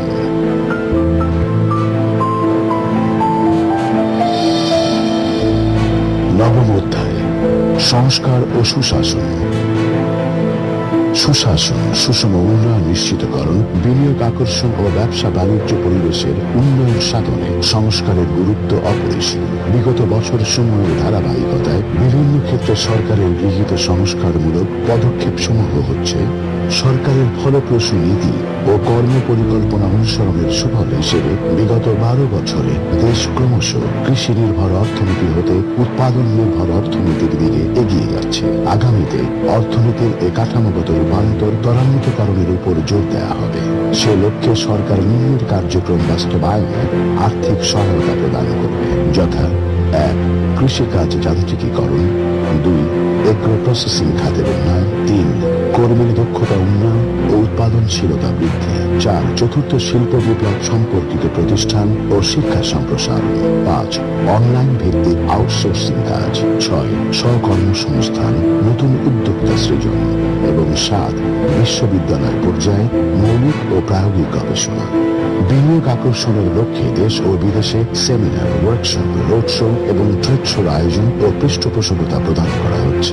সারা দেশে 100টি অর্থনৈতিক অঞ্চল গড়ে তোলার পরিকল্পনার অংশ হিসেবে ইতোমধ্যে 97টি অর্থনৈতিক অঞ্চল স্থাপনের অনুমোদন দেওয়া হয়েছে। 9টি অর্থনৈতিক অঞ্চলে উৎপাদন এবং 28টি অর্থনৈতিক অঞ্চলে উন্নয়ন কাজ চলমান রয়েছে, যেগুলোতে ইতোমধ্যে প্রায় 40,000 লোকের কর্মসংস্থান হয়েছে এবং আরো 8 লক্ষ লোকের কর্মসংস্থানের সুযোগ সৃষ্টি হবে। অর্থনৈতিক অঞ্চল সমূহে অদ্যাবধি মোট 210 জন বিনিয়োগকারী নিকট থেকে 27.07 বিলিয়ন মার্কিন ডলারের বিনিয়োগ প্রস্তাব পাওয়া গেছে। সরকারের উন্নয়ন পরিকল্পনা সমূহ বাস্তবায়নের জন্য প্রয়োজনীয় বিনিয়োগ আকর্ষণে সরকার পাবলিক প্রাইভেট পার্টনারশিপ PPP এর আওতায় প্রকল্প বাস্তবায়নে বিশেষ গুরুত্ব আরোপ করছে। PPP এর আওতায় 76টি প্রকল্প বাস্তবায়নের জন্য নির্ধারিত আছে, যার বিপরীতে বিনিয়োগের পরিমাণ 27.76 বিলিয়ন মার্কিন ডলার। 2019 সালে ব্যবসায় সহজীকরণ সূচকে বাংলাদেশের অবস্থান 176 থেকে 168তে উন্নীত হয়েছে এবং ব্যবসার বিভিন্ন সূচক উন্নয়নে বিশ্বের সর্বোচ্চ 20টি সংস্কারকারী দেশের মধ্যে বাংলাদেশ অন্তর্ভুক্ত হয়েছে। উক্ত ইন্ডেক্সে বাংলাদেশের অবস্থান 2 ডিজিটে নামিয়ে আনার কার্যক্রম গ্রহণ করা হয়েছে। বিনিয়োগ সংক্রান্ত সকল সেবা সমন্বিত করে একই প্ল্যাটফর্ম হতে প্রদানের জন্য 2019 সাল হতে one stop service OSS portal ব্যবস্থার প্রচলন করা হয়েছে। ওয়ান স্টপ সার্ভিস OSS পোর্টালের মাধ্যমে 35টি সংস্থার 154টি বিনিয়োগ সেবা অনলাইনে প্রদানের লক্ষ্য নিয়ে চলতি অর্থ বছরে 12টি প্রতিষ্ঠানের সর্বমোট 42টি সেবা অনলাইনে প্রদান করা হচ্ছে। আগামী অর্থ বছরে অবশিষ্ট সেবাসমূহ এই পোর্টালে যুক্ত করা হবে।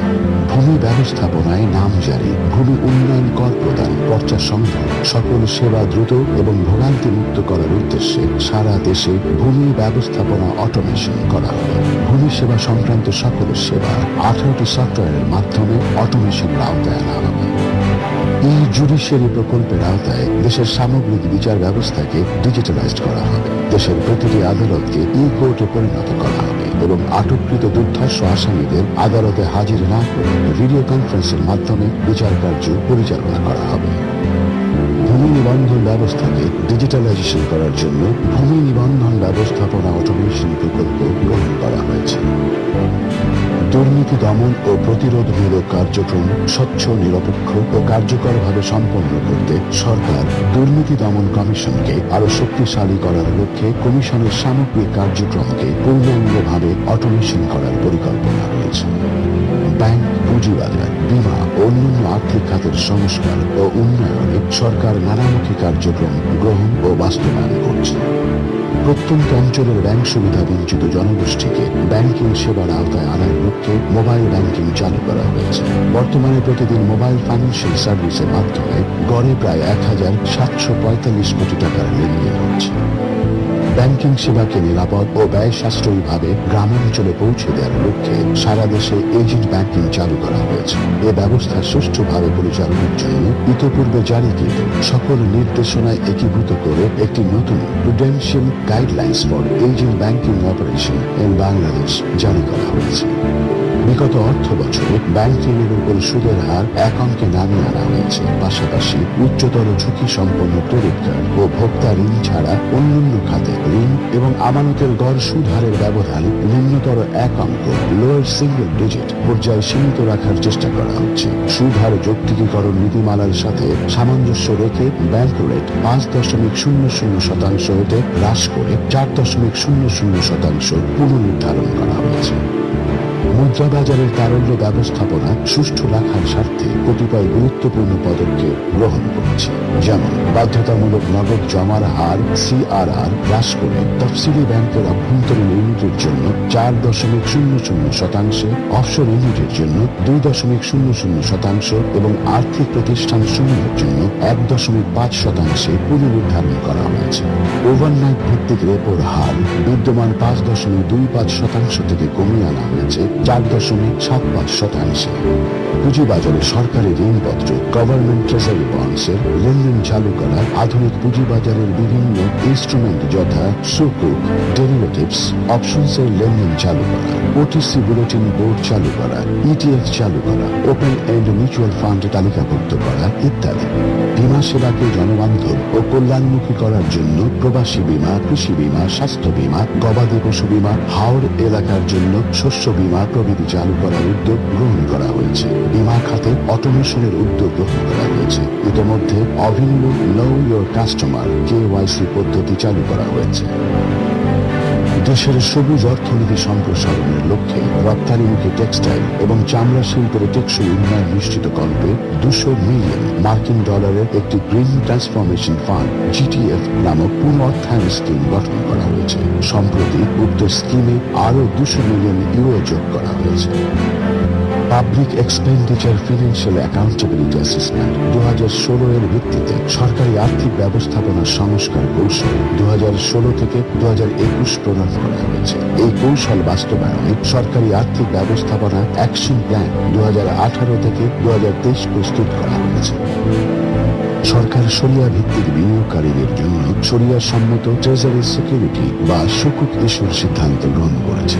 ইসলামী সিকিউরিটি হিসেবে ইজারা সুকুকে বিনিয়োগে অভূতপূর্ব সাড়া পাওয়া গেছে। প্রথম কিস্তির জন্য 4,000 কোটি টাকার ইজারা সুকুকের বিপরীতে মোট 15,153 কোটি টাকার সাবস্ক্রিপশন জমা পড়েছে।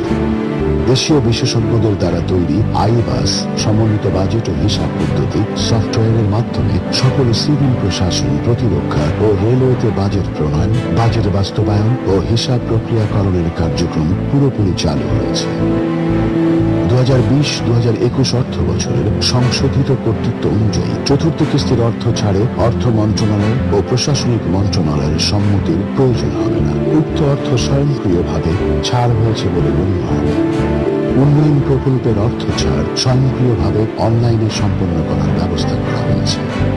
সামাজিক নিরাপত্তা ভাতা সুবিধাভোগীদের ব্যাংক অথবা মোবাইল ব্যাংক হিসেবে সরাসরি সরকারি কোষাগার হতে G2P পদ্ধতিতে অর্থ প্রেরণ করা হচ্ছে।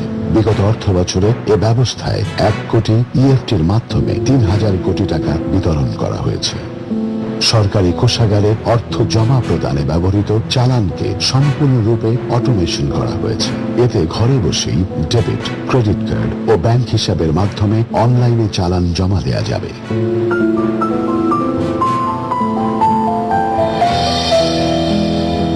দশম অধ্যায়, রাজস্ব আহরণ কার্যক্রম। কোভিড-19 মহামারীর কারণে 2019-2020 অর্থ বছরে রাজস্ব আহরণ ব্যাপকভাবে বাধাগ্রস্ত হওয়ায় কোনো প্রবৃদ্ধি ছিল না। মাননীয় প্রধানমন্ত্রীর সুদক্ষ ও বিচক্ষণ নেতৃত্বের কারণে আমাদের অর্থনৈতিক কার্যক্রম করোনার দ্বিতীয় ঢেউ শুরু হওয়ার আগ পর্যন্ত স্বাভাবিক হয়ে আসছিল, যে কারণে বছরের গত 10 মাসে গত বছরের একই সময়ের তুলনায় রাজস্ব আহরণে 12.87% প্রবৃদ্ধি হয়েছে। করোনার দ্বিতীয় ঢেউয়ের প্রভাব, ব্যবসা বাণিজ্যের প্রসার, দেশের শিল্পের বিকাশ ও প্রতিরক্ষণ, বিনিয়োগ ও কর্মসংস্থান সৃজন, অর্থনৈতিক কর্মকাণ্ড স্বাভাবিক রাখা, রপ্তানিমুখী শিল্প বহুমুখীকরণ এবং তার পশ্চাৎ শিল্পে প্রণোদনা, স্বাস্থ্য, কৃষি, মৎস্য, প্রাণী সম্পদ, অটোমোবাইল, ইলেকট্রনিক্স এবং আইসিটি খাতের বিকাশ ও উন্নয়ন, ইজ অফ ডুইং বিজনেস সূচকে বাংলাদেশের অবস্থানের উন্নয়ন এবং স্বাস্থ্য সুরক্ষা বিবেচনায় নিয়ে আগামী অর্থ বছরের রাজস্ব আহরণ নীতি সাজানো হয়েছে।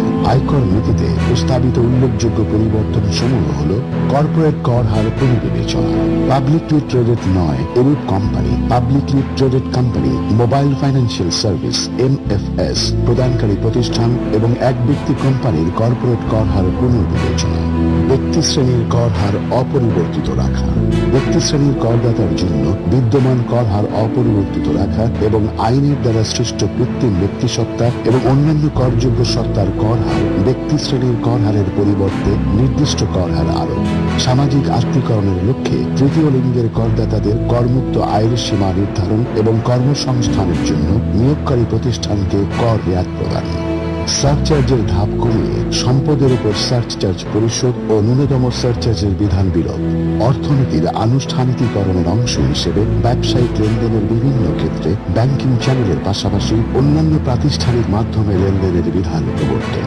ই কমার্স প্ল্যাটফর্মকে উৎসে কর কর্তনকারী কর্তৃপক্ষ হিসেবে সংজ্ঞায়িত করা, ব্যক্তি করদাতাদের ব্যবসায়ী টার্নওভার কর হার পুনর্বিবেচনা, আইটি খাতে নতুন কিছু সার্ভিস প্রদানকারীগণকে এবং আইটি সামগ্রী তৈরির ক্ষেত্রে কর অব্যাহতি সুবিধা প্রদান, নারী উদ্যোক্তাগণের ক্ষেত্রে SME খাতে টার্নওভারের বিপরীতে কর প্রদানের ক্ষেত্রে বিশেষ সুবিধা প্রদান, দেশীয় ভারী ও হালকা শিল্প, কৃষিপণ্য শিল্প, হাসপাতাল স্থাপন এবং মানসম্মত প্রশিক্ষণ প্রদানের ক্ষেত্রে কর প্রণোদনা প্রদান, আমদানির ক্ষেত্রে এবং সরবরাহের বিপরীতে উৎসে কর হার যৌক্তিকীকরণ, দেশে মেগা শিল্পের বিকাশ এবং আমদানি বিকল্প শিল্প উৎপাদনকে ত্বরান্বিত করার স্বার্থে মেড ইন বাংলাদেশ ব্র্যান্ড প্রতিষ্ঠায় সরকার বদ্ধপরিকর।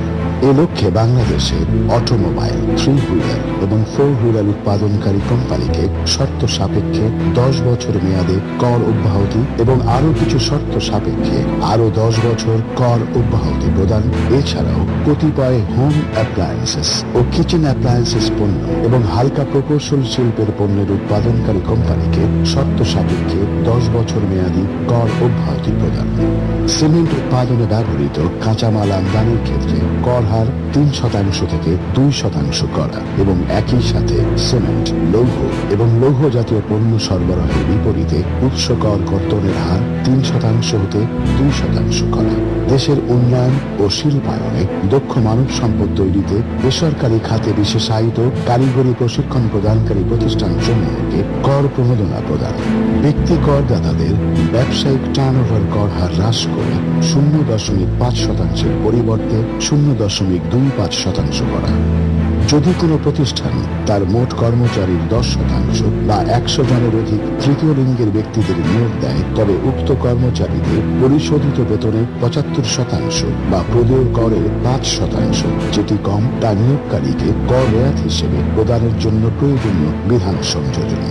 ঢাকা, নারায়ণগঞ্জ, গাজীপুর, চট্টগ্রাম জেলার বাইরে অন্যান্য জেলায় শিশু ও নবজাত, নারী ও মাতৃ স্বাস্থ্য, অনকোলজি, ওয়েলবিং ও প্রিভেন্টিভ মেডিসিন ইউনিট থাকা সাপেক্ষে ন্যূনতম 250 শয্যার সাধারণ হাসপাতাল এবং ন্যূনতম 200 শয্যার বিশেষায়িত হাসপাতাল স্থাপিত হলে শর্ত সাপেক্ষে 10 বছরের জন্য কর অব্যাহতি প্রদান, সুকুক বা ইসলামী বন্ডের সহজ প্রচলন ও বাজার সৃষ্টির লক্ষ্যে অ্যাসেট হস্তান্তরের ক্ষেত্রে কর সুবিধা প্রদান, মূল্য সংযোজন করের ক্ষেত্রে উল্লেখযোগ্য প্রস্তাবসমূহ: ভ্যাট আইন ও বিধিতে সংশোধন, ভ্যাট আইন ও বিধিমালার প্রায়োগিক ও পদ্ধতিগত জটিলতা নিরসন ও ব্যবসা বাণিজ্য সহজীকরণে প্রয়োজনীয় সংশোধনী আনয়ন, শিল্পের কাঁচামাল আমদানির ক্ষেত্রে আগাম কর 4% থেকে হ্রাস করে 3% করা, ভ্যাট ফাঁকি, ব্যর্থতা বা অনিয়মের ক্ষেত্রে আরোপিত জরিমানার পরিমাণ জড়িত রাজস্বের দ্বিগুণের পরিবর্তে সমপরিমাণ করা,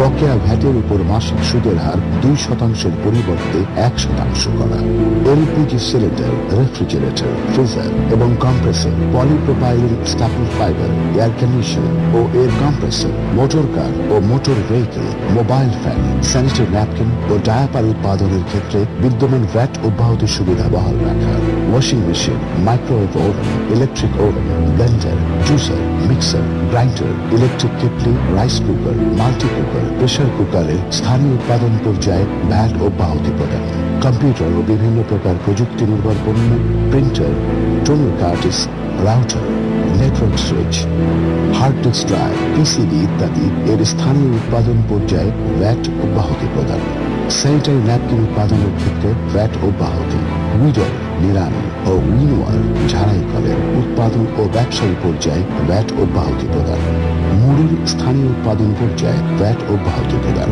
অটিজম সেবার কার্যক্রমের উপর ভ্যাট অব্যাহতি, তাজা ফলের ব্যবসায়ী পর্যায়ে ভ্যাট অব্যাহতি প্রদান, গ্রামাঞ্চলে মানুষের স্যানিটেশন সুবিধা নিশ্চিত করার জন্য স্থানীয়ভাবে উৎপাদিত লং প্যানের উপর থেকে 10% সম্পূরক শুল্ক প্রত্যাহার, লৌহজাত দ্রব্যের কাঁচামাল, scrap vessel, ethylene glycol, telepathic acid, ethylene, propylene এবং বিভিন্ন প্রকার কৃষি যন্ত্রপাতির উপর আগাম কর অব্যাহতি প্রদান, তামাকজাত পণ্যের ব্যবহার কমানো ও রাজস্ব আয় বৃদ্ধির লক্ষ্যে তামাক ও তামাকজাত পণ্যের ক্ষেত্রে ভ্যাট ও সম্পূরক শুল্ক হার পুনর্বিন্যাসের প্রস্তাব করা হয়েছে। নন এসি রেস্তোরাঁর ওপর বিদ্যমান মূল্য সংযোজন কর 7.5% থেকে হ্রাস করে 5% এবং পেপার কোনের উপর বিদ্যমান মূল্য সংযোজন কর 15% থেকে 5% করা। আমদানি পর্যায়ের শুল্ক, রেগুলেটরি ডিউটি, সম্পূরক শুল্ক ও মূল্য সংযোজন কর সংক্রান্ত উল্লেখযোগ্য প্রস্তাব সমূহ হল: আমদানি পর্যায়ে প্রস্তাবিত শুল্ক কর কাঠামো।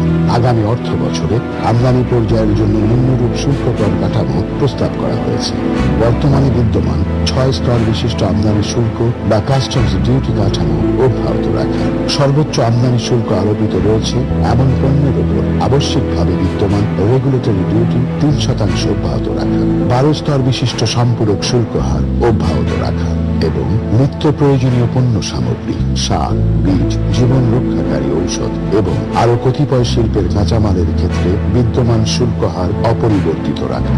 কৃষি আধুনিকায়নের লক্ষ্যে কৃষি উপকরণ আমদানিতে প্রযোজ্য আমদানি শুল্ক হ্রাস এবং কৃষি যন্ত্রপাতি উৎপাদন সুসংহত করতে সুরক্ষা প্রদান।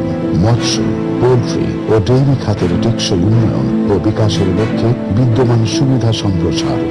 উক্ত খাতের জন্য খাদ্য তৈরির অত্যাবশ্যকীয় কতিপয় উপকরণ, কাঁচামাল ও ঔষধ বিদ্যমান রেয়াতি সুবিধায় অন্তর্ভুক্তকরণ এবং প্রক্রিয়াজাত মাংস আমদানিতে শুল্ক হার বৃদ্ধি ও ন্যূনতম শুল্কায়নযোগ্য মূল্য নির্ধারণ। কোভিড-19 মহামারীর মোকাবেলায় করোনা ভাইরাসের টেস্টিং কিট, বিশেষ ধরনের মাস্ক এবং হ্যান্ড স্যানিটাইজার, মাস্ক ও পিপি উৎপাদনে প্রয়োজনীয় কাঁচামাল এবং উক্ত ভাইরাস শনাক্তকরণ RT-PCR কিট প্রস্তুতকরণে প্রয়োজনীয় কাঁচামাল আমদানিতে ইতপূর্বে প্রদত্ত শুল্ক কর মৌকুব সুবিধা 30 জুন 2021 হতে বৃদ্ধি করে 30 জুন 2022 সময় পর্যন্ত সম্প্রসারণ করার প্রস্তাব করা হয়েছে। স্বাস্থ্য খাতকে সুসংহতকরণে চিকিৎসা সামগ্রী উৎপাদনে প্রয়োজনীয় কাঁচামাল আমদানিতে বিদ্যমান রেয়াতি সুবিধা সম্প্রসারণ করার প্রস্তাব করা হচ্ছে। হৃদযন্ত্রের ত্রুটি নিয়ে জন্মগ্রহণকারী শিশুদের চিকিৎসায় ব্যবহৃত ইমপ্লান্টেবল অক্লুডার আমদানিতে শুল্কমুক্ত সুবিধা প্রদানের প্রস্তাব করা হচ্ছে। SME শিল্পকে উৎসাহ প্রদান, ক্ষুদ্র ও মাঝারি শিল্পের উৎসাহ প্রদানের জন্য কতিপয় প্রস্তাব করা হয়েছে, যেমন উক্ত শিল্পের প্রতিরক্ষণে দেশীয় SME শিল্প কর্তৃক দুর্নীতিত কয়েকটি পণ্য আমদানিতে প্রযোজ্য শুল্ক কর বৃদ্ধি, ক্ষুদ্র ও মাঝারি শিল্পের যন্ত্রপাতি বাণিজ্যিক ও শিল্প প্রতিষ্ঠান নির্বিশেষে 1% হারে আমদানির সুযোগ প্রদানের প্রস্তাব করা হয়েছে। বিলুপ্তপ্রায় শঙ্খ শিল্প রক্ষায় উক্ত শিল্পের কতিপয় কাঁচামাল আমদানিতে শুল্কমুক্ত সুবিধা প্রদানের প্রস্তাব করা হচ্ছে। টেক্সটাইল শিল্পকে সুরক্ষিতকরণে ফটোসেন্সিটিভ রোটারি স্ক্রিনকে রেয়াতির সুবিধা প্রদানের প্রস্তাব করা হচ্ছে। দেশীয় কম্পিউটার, ল্যাপটপ ও আইসিটি পণ্য প্রস্তুতকারী প্রতিষ্ঠানের প্রতিরক্ষণে কম্পিউটারের আনুষঙ্গিক যন্ত্রপাতি ও আইসিটি শিল্পের কাঁচামাল আমদানিতে রেয়াতির সুবিধা প্রদানের প্রস্তাব করা হচ্ছে।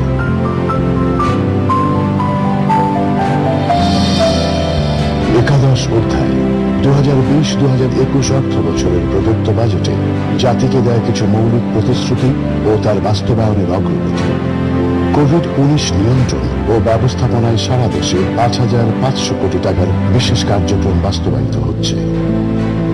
কৃষি খামার যান্ত্রিকীকরণে 3,198 কোটি টাকার প্রকল্প গ্রহণ করা হয়েছে এবং কৃষি ভর্তুকি বাবদ 9,500 কোটি টাকার কার্যক্রম চলমান আছে। বৈধ পথে প্রেরিত রেমিটেন্সের উপর 2% হারে প্রণোদনা প্রদানের ফলে চলতি অর্থ বছরে 11 মে 2021 পর্যন্ত প্রবৃদ্ধি হয়েছে 41.59%।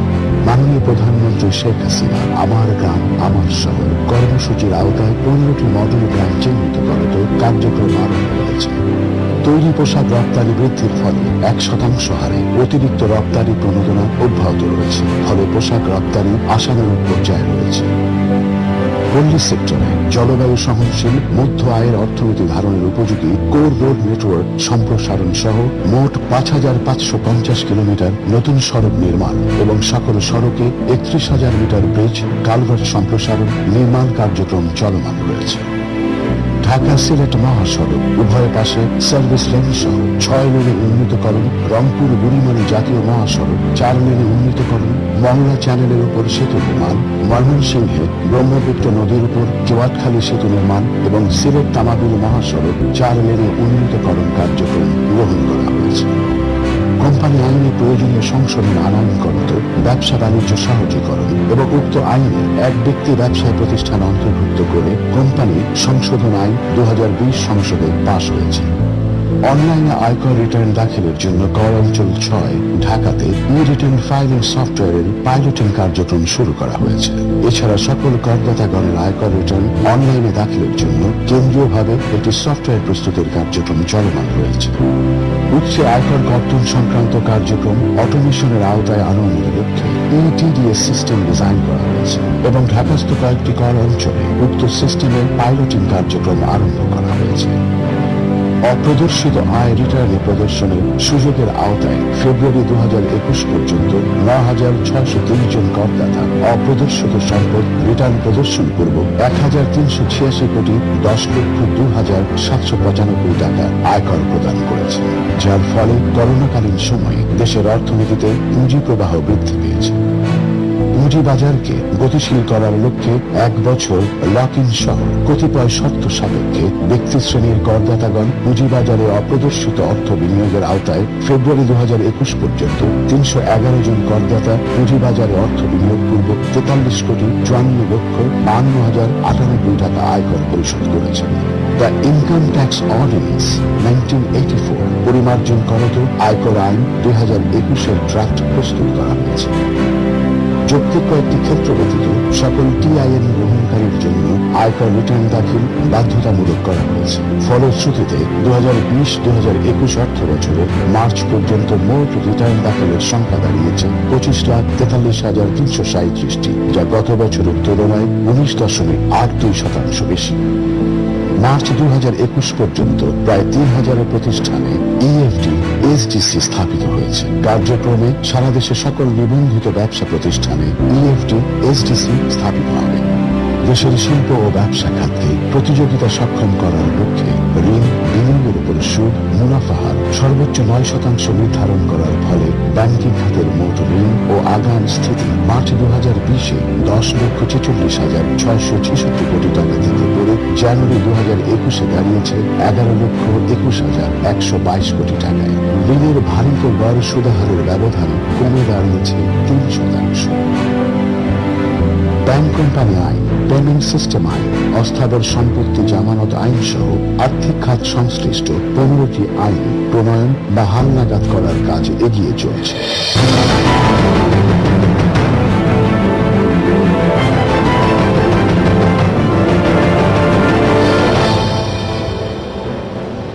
মাননীয় স্পিকার, আমি এখন আজকে বাজেট উপস্থাপনার শেষ অধ্যায়টি উপস্থাপন করছি।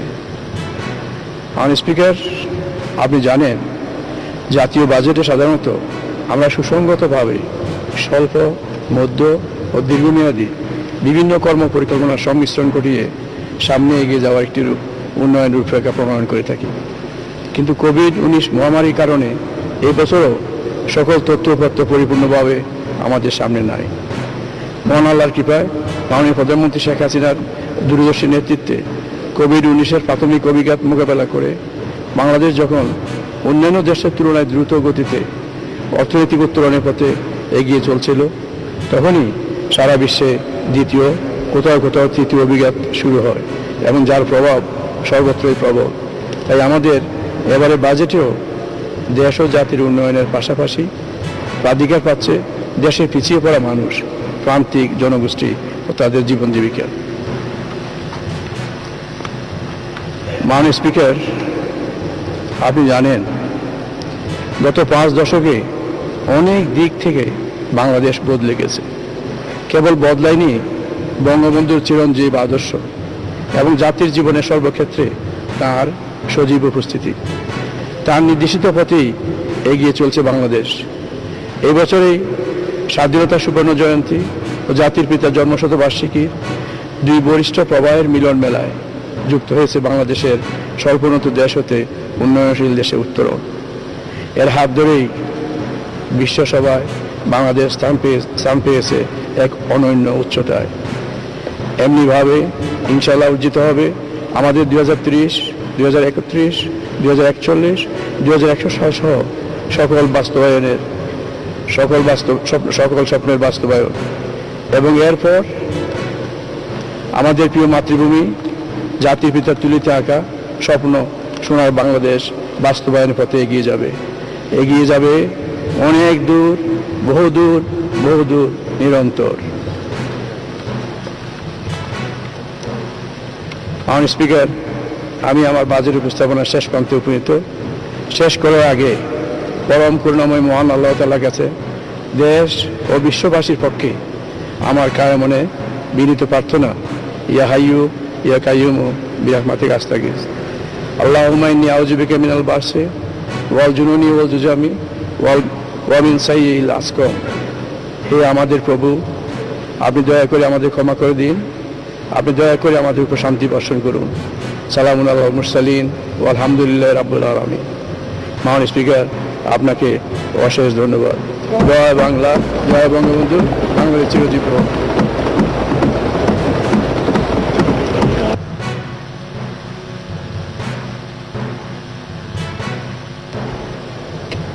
ধন্যবাদ মাননীয় অর্থমন্ত্রী।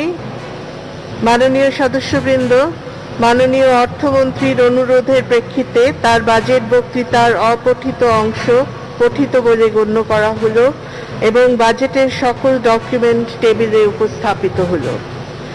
মাননীয় সদস্যবৃন্দ, 2020-2021 অর্থ বছরের সম্পূরক বাজেট এবং 2021-2022 অর্থ বছরের বাজেট সংসদে উপস্থাপিত হলো।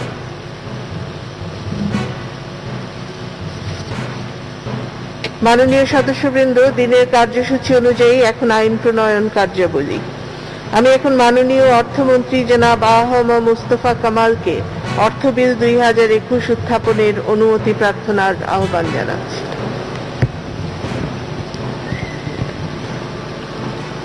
ধন্যবাদ মাননীয় স্পিকার। আমি আ.হ.ম মুস্তফা কামাল, অর্থমন্ত্রী, সরকারের আর্থিক প্রস্তাবাবলী কার্যকরকরণ এবং কতিপয় আইন সংশোধনকল্পে আনিত একটি বিল, অর্থ বিল 2021, এই মহান সংসদে উত্থাপনের অনুমতি প্রার্থনা করছি। জি মাননীয় মন্ত্রী, আপনি বিলটি উত্থাপন করুন। মাননীয় স্পিকার, আপনাকে ধন্যবাদ।